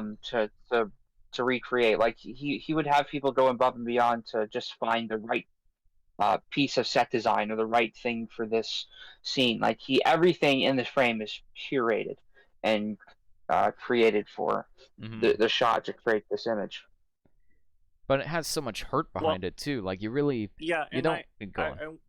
I wanted to expand on that just a minute, because you're talking about it. It does have some warmth, and I agree with you to an extent. I mean, there are certain moments that I can feel kind of specifically what Tom Cruise might be going through, but I do think that there's an interesting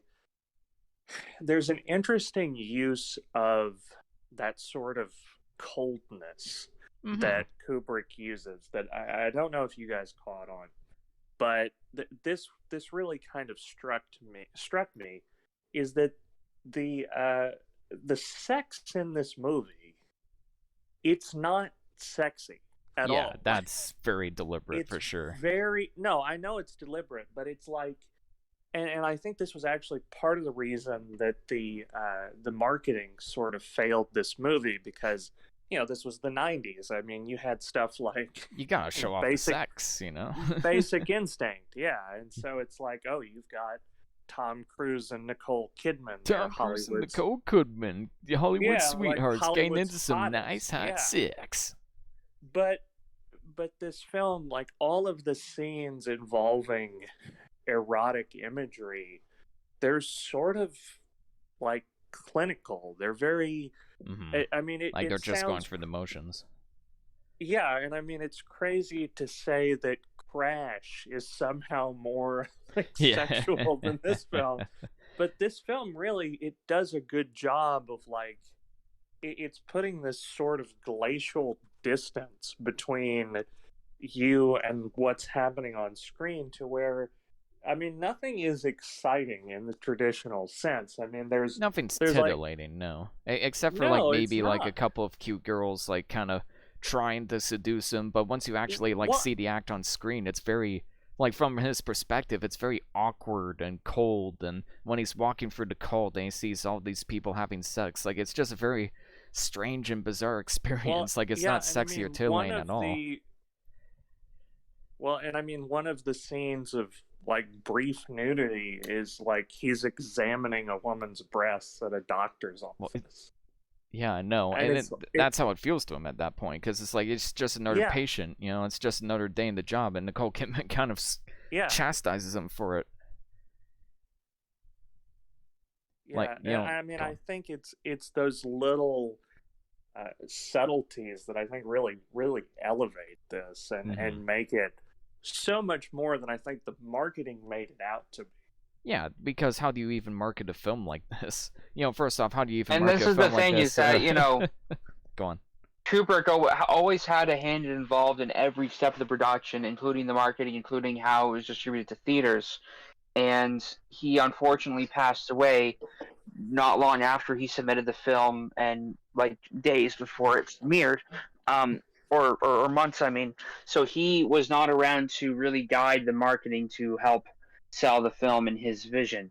And this is where the miscommunication, where, you know, Fox thinks, oh well, we have a sexy movie, let's play at the sex angle, where it's a lot deeper than that, and there's more to it than that. Yeah, I mean, this is not. Kubrick has had a history of like of editing and omitting certain things after the movie's been released. Like, he's cut out the end scene of The Shining after it went to theaters, and you can't find it anywhere. And another things like that. So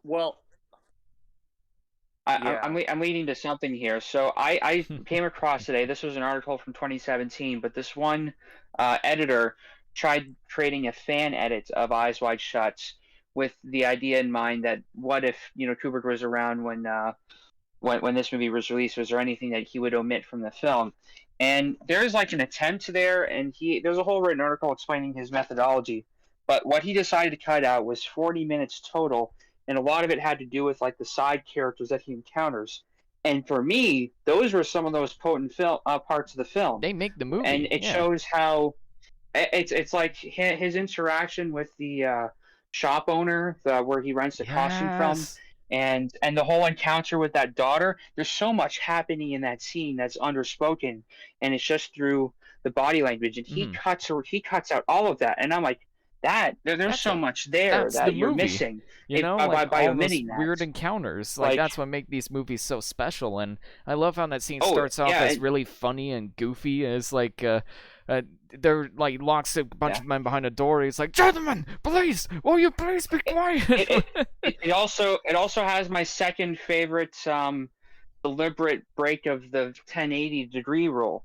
The first one that Kubrick did was in The Shining. This one, in that store shop, there's a break of the 180-degree rule when he's talking to the store shop owner, and that raises his suspicion that there might be someone hiding in the back room. Yeah. So it's a break in the 180 that draws your attention to a different part of the set that leads to something. And it shows how, you know, when you're talking about basic conventions in filmmaking, how you can break the rules to lead to something. And anyway, there's, you know, so I was watching the altered version of Eyes Wide Shut, and I think it misses the mark on some of those omissions, because it really just felt like they just cut things out just because. Because they can. That said, I appreciate fan edits. I appreciate fan edits because they add to the conversation of how viewers experience the film beyond film reviewing, and it shows a practical application of filmmaking technique. So you can take like the final footage and how do you edit it in your own vision. Like we talked a little bit about this when we did Showgirls, where I watched an edited version of that film. But I would agree with you, Stephen, that you can't edit a Kubrick film and make it better at all. Unless your name's Kubrick. It almost feels sacrilegious in a sense. Exactly. And almost. Like it starts off the scene. Sorry, real quick. Like the scene starts off as really funny, but then on the daytime scene, it's really sickening. Where it's like they had this argument before, but they quote unquote came to an agreement, and he just, you know, lets the Asian guys go with this clearly underage girl, and the implication, I don't know if you caught this, Stephen, when she whispers to him, "You should wear a lining in your tux." You know why? Because she went to the cult before. It implies that she's been there. That's an underage girl has been to this horrible, like a sex cult.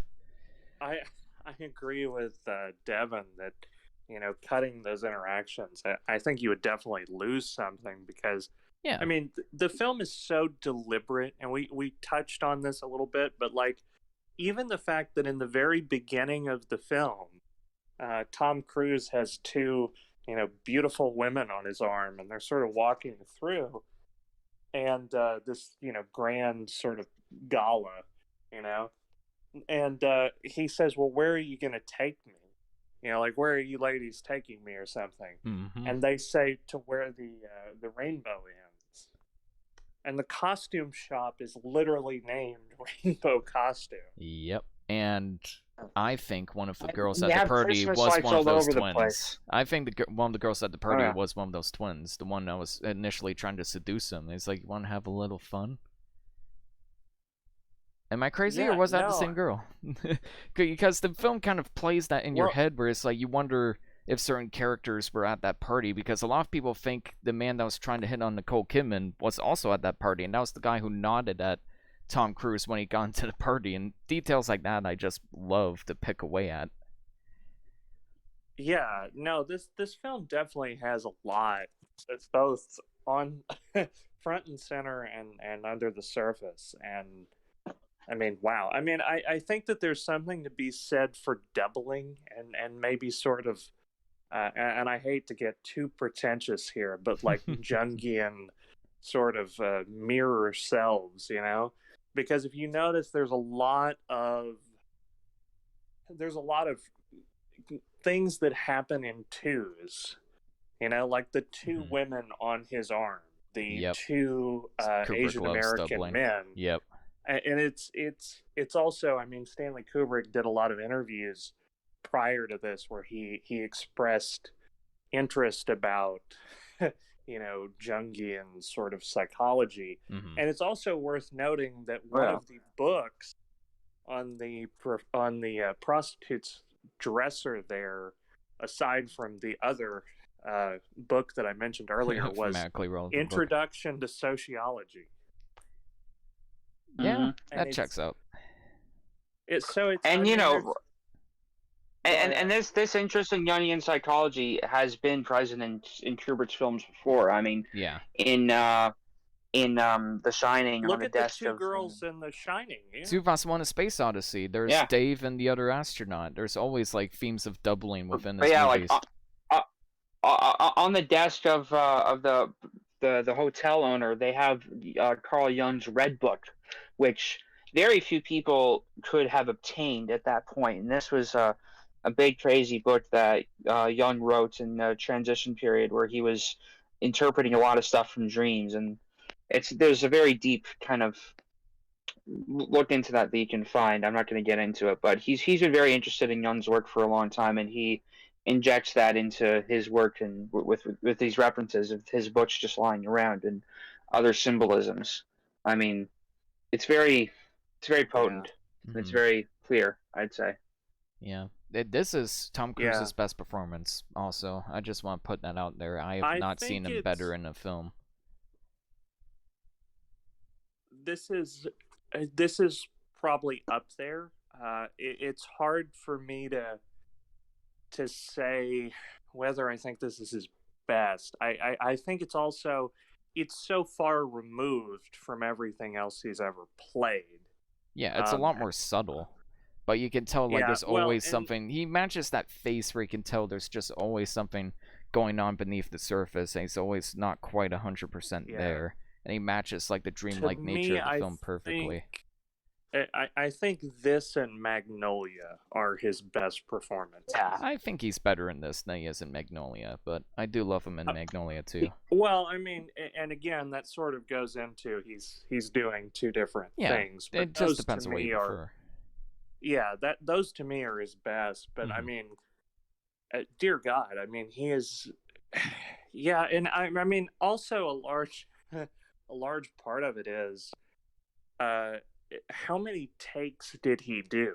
Like, sort of the level of exhaustion and defeat that he's kind of sleepwalking through in this film. It's Kubrick, so it's safe to assume it was way too many.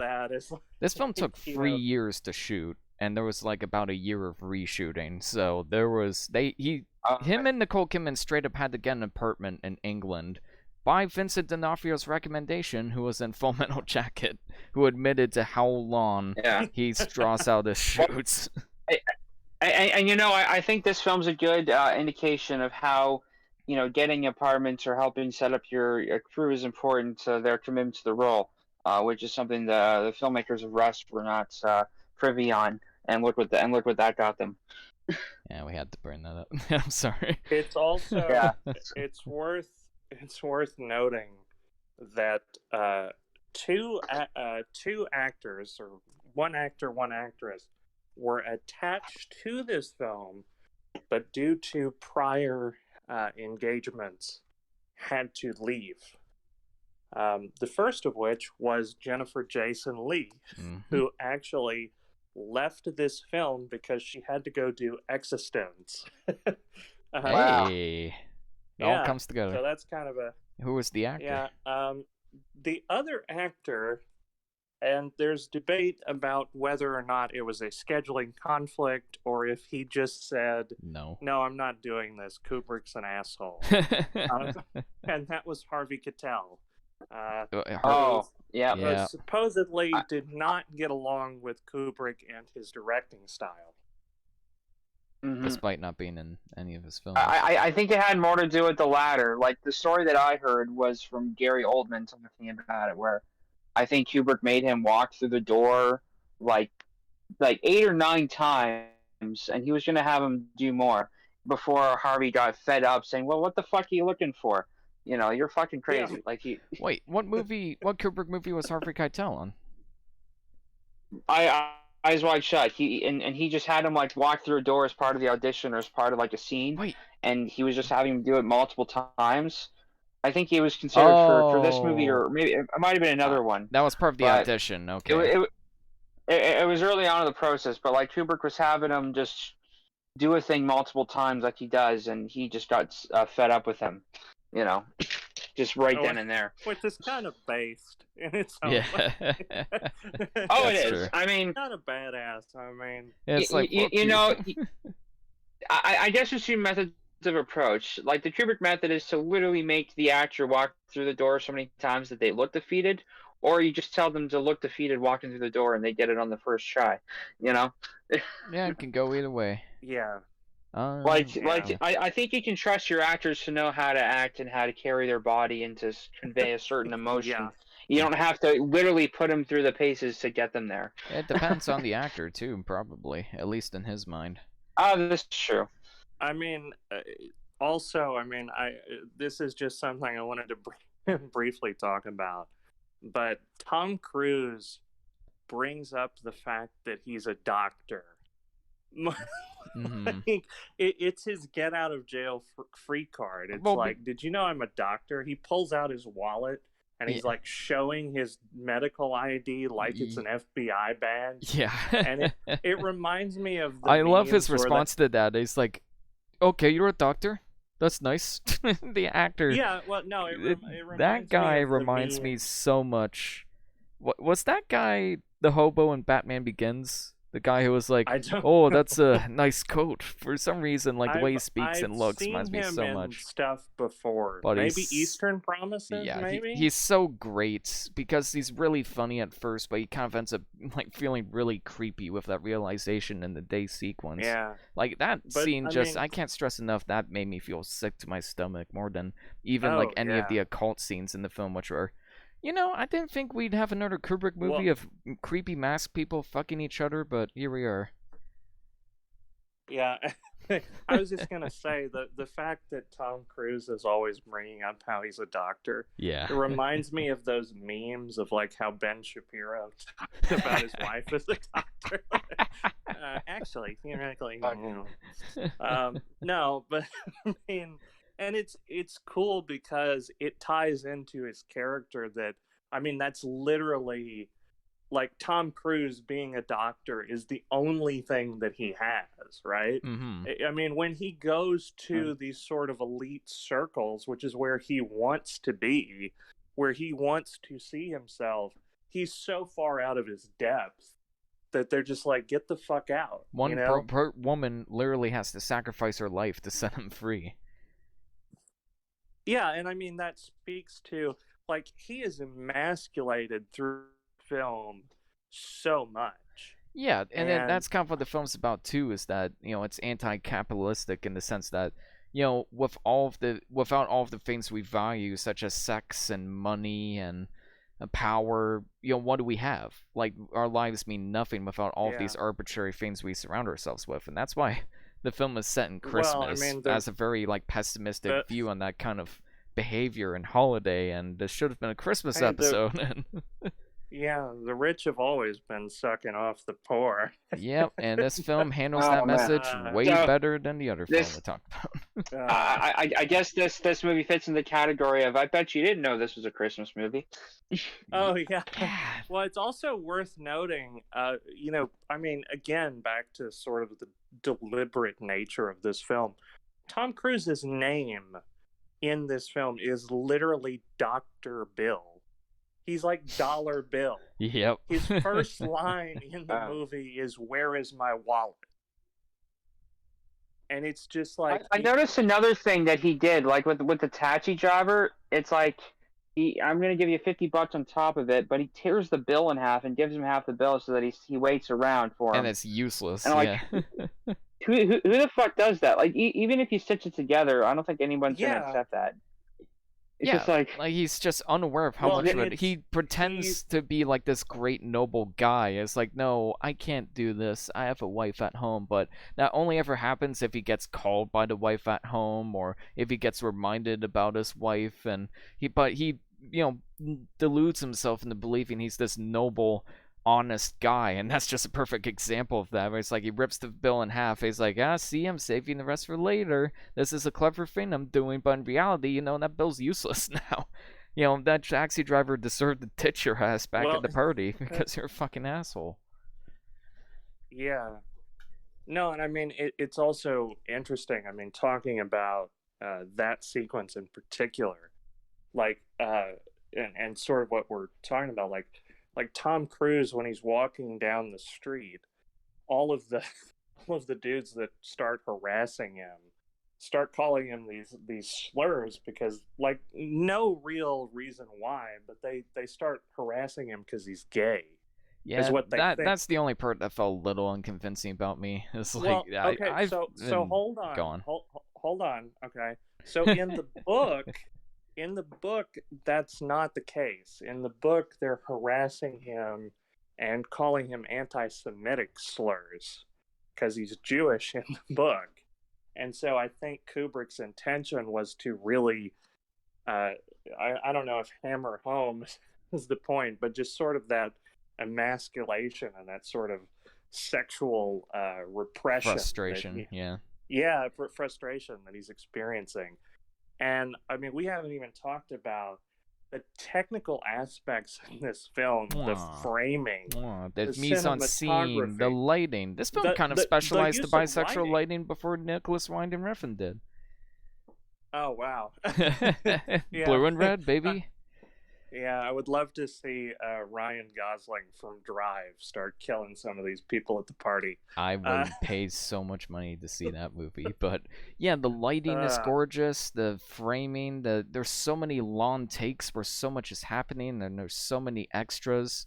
Like the take involving the occults on their first initial ritual, that goes on for like 3 minutes. The camera just keeps going, and they keep going on with this perfectly executed ritual that must have had so many takes behind it, and it just keeps going without a single cut in the action, but something's always there to keep you engaged so you don't feel like it's a long drawn pointless take. And there's so many scenes like that where it's just these long takes of these actors giving these great performances and heartfelt dialogue and so much detail and performance captured in one single take that it just never feels drawn out and boring. And the people, I want to say the people who say this film is cold and emotionless are full of shit, and I will show them the scene of the ex-girlfriend that dated Tom Cruise where her father just died. Like, that performance alone proves that the people who say this film is emotionless are full of shit. Like 100%. I think they just don't see past like the surface level like elements of it, and just the way he frames people, I suppose. It can feel a little cold and distant, but I think there's a lot of warmth in that, and showing if I how, had the state of things. Yeah. If I had like one minor nitpick, and this is like minuscule compared to how I felt about this film, is that I don't know how often I would rewatch this. It is a hard watch, yeah. It's a hard watch. It is a very brutal sort movie. of exhausting experience, and it reminds me almost of like Requiem for a Dream, where it is profound, and I'm glad that I watched it, but I don't know how often I would want to revisit it. And that also I think the last time I did watch it was maybe like Thanksgiving weekend, like 3 or 4 years ago, and it feels like something I would watch every few years around that time period, around Thanksgiving, Christmas, because it's kind of in the season, but it's a little fucked up, and it might help me reevaluate my relationships. I don't know. Yeah, it's a very demented, hard film to watch, and it leaves you just. It's a hard film, but I think there's a poignancy to it, and I think it's very human, for better or for worse. Agreed. Yeah. The only issues I'd have is there's a few lines that felt like a little too stilted, even for what the film's going for. Just little lines like, "Could you ask her about my coffee, please?" Like that felt like a little awkward. It's like, tell her to bring my coffee or something like that. It's just little interactions like that felt like they could have used a rewrite, which is ironic for Kubrick, but that's it. Like some minor dialogue. I don't even remember that. The bully. The coffee? Oh, yeah, like when he walks into the office and he asks about his coffee, he asks it, I don't remember the exact quote, but he says it in a strange way, where it's like, nobody would ask about their coffee like that. Like, it kind of feels like moments where it's like, it feels like a robot is saying it instead of a human, but there was a very few and far between the overall, like, grandeur of this, like, amazing passion project, and we haven't even talked about the ending and the theories that, the occultists kidnapped the kid at the end of the movie, but there's just so much to explore and talk about that I feel like we can't do it justice on this stream. You gotta go check it out for yourself. It's on Netflix. Definitely. Which is very ironic, given that's Netflix. Well, is that... But no comment there. That's... Netflix Canada, we have it, but you don't. Canada. Yeah, that's vengeance for all of the films you have in America that we don't have. This is poetic justice for that.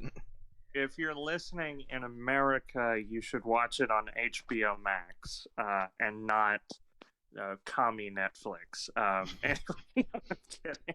I hate HBO Max solely for the fact that it's non-Canada unless you get an expensive Crave subscription, which is more expensive than an HBO Max subscription. Thanks, Crave. Well, and I think that's a huge problem with streaming too. I'm just a mini rant, but like the fact that everything is so split up that I have to pay for so many different services.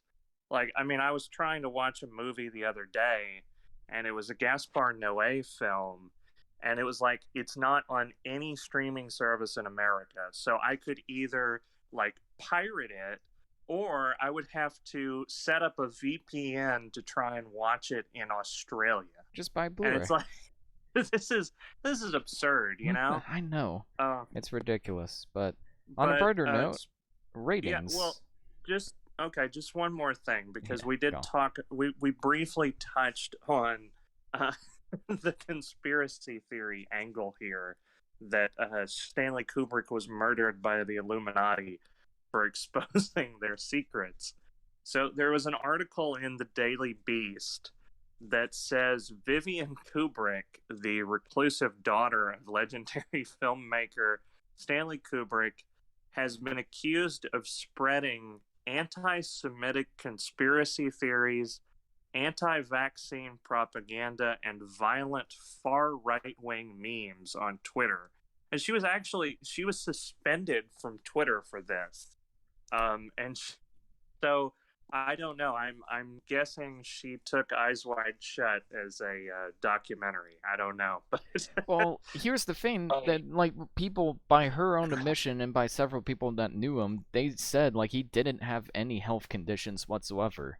Like the heart attack was just a complete shock. Like he wasn't in the best shape, but he was in decent shape for his age. I think what it was, I think they injected him with the heart attack inducing drugs when he faked the moon landing. That's what I think it was. That's what I think too. That's my vision. No, I mean, and it jokes aside, it does suck that his daughter can, get wrapped up in those sort of rabbit holes of just nonsense, because I mean, you would think that she would surely to God know better. Yeah. And he had been around on his film sets ever since, like, The Shining. She's the one that shot the behind the scenes of you that sound film. like you're speaking through a tube. Oh yeah, my Bluetooth's been fucking up. Yeah, no worries. Keep going. Well, let's go ahead and get into the ratings. Yes. No, that's all right. There's so much to talk about with this movie. It's understandable. As Danny DeVito said, and It's Always Sunny in Philadelphia. Orgy. Hey, 9.5 out of 10 for me. It's one of Kubrick's best, and I'm so glad I watched it. And give it a chance if you're skeptical about it. Seriously, give it a chance. It's fun for the whole family. Perfectly appropriate for every age. Yeah. And it's a great, happy Christmas movie that makes you feel warm inside. It's a perfect Christmas date night film. Perfect for it's the kind of film that at the very end you say, let's fuck, and celebrate. The last word that Kubrick left behind was fuck. What a Chad. What about you guys? What'd you rate it? I think this would pair great with other family-friendly films like Irreversible and Solo, or the 120 Days of Sodom. Rosemary's Baby.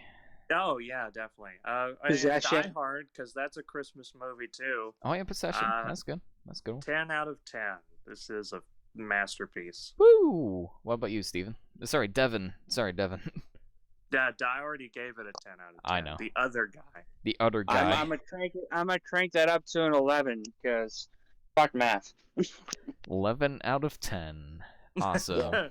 It goes to 11, and that's got to be in our top 5 rankings. Oh, that's gonna be pretty high for sure. Because that was mind-blowing. That's up experience. there with Good, the Bad, and the Ugly in 2001.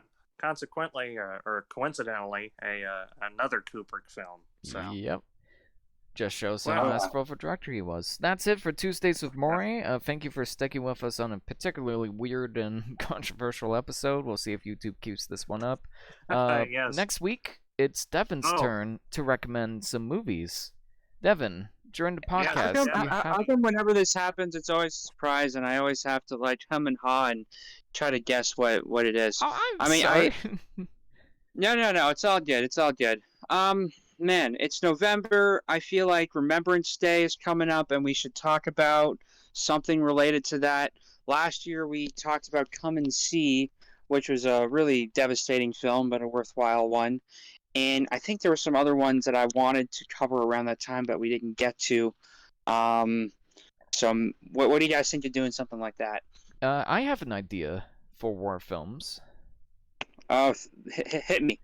So my idea was different perspectives in the war, like perspectives we've never really considered in a war effort. So my suggestions were Rafe Fiennes' The English Patient, When the Wind Shakes the Burley, which is about resistance fighters in Ireland, or is it Scotland? It's one of those two. And The Messenger, which is about messengers that have to basically tell the wives of their husbands that they died in the war. Can I recommend one here? Go ahead.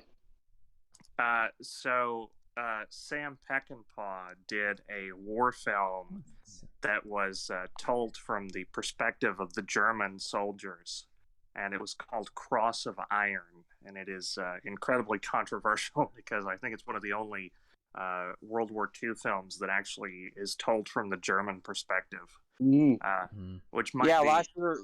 Last year we talked about All Quiet on the Western Front, which also looks at the German perspective of the war. And that was kind of the theme that when we talked about war episodes, I wanted to pull one from different countries to get their perspective. Like last year, it was the children of World War II. And one was Come and See, which is about children in Belarus. And then Grave of the Fireflies, which was children in Japan. And then Jojo Rabbit. Which about kids in Germany. There you go. Yeah. Well, there is what? Oh God, I'm trying to think of that war movie. Shit, it'll come to me. But I know of one that I'm thinking of that would be almost perfect, and I can't remember it, of course. Well, Devin, what idea appeals to you more? It seems like we got a lot of cool ideas here, so this is what I suggest. I want to do something World War I, World War II themed, of different perspectives. Steven, do you think we can whip together a quick poll and just distill the best three from everyone's, like, whoever contributes? What do you think of that idea? Certainly, I think we could pull that together. Well, I'll make a list of films we've already done, too, for World War I and II. Okay, yeah, but like there's also Ivan's Childhood. That was what I was trying to think. That's the one. Oh yeah, okay, that's the one. Okay, definitely I want to do Ivan's Childhood. Ivan's Childhood. I couldn't remember it, but that's the one I definitely want to do. That was the one I was trying to remember too. It was Ivan's Childhood. No, I had a whole trilogy about this. We'll put them up in the poll. Dig it up. I got to get going. I got to get to work, but dig that one up, and we'll decide on. Definitely Ivan's Childhood and two other ones. All right. Sounds good. And until then, is it Tuesday, guys? Try not to get killed by the Illuminati out there, and have a great night. See ya.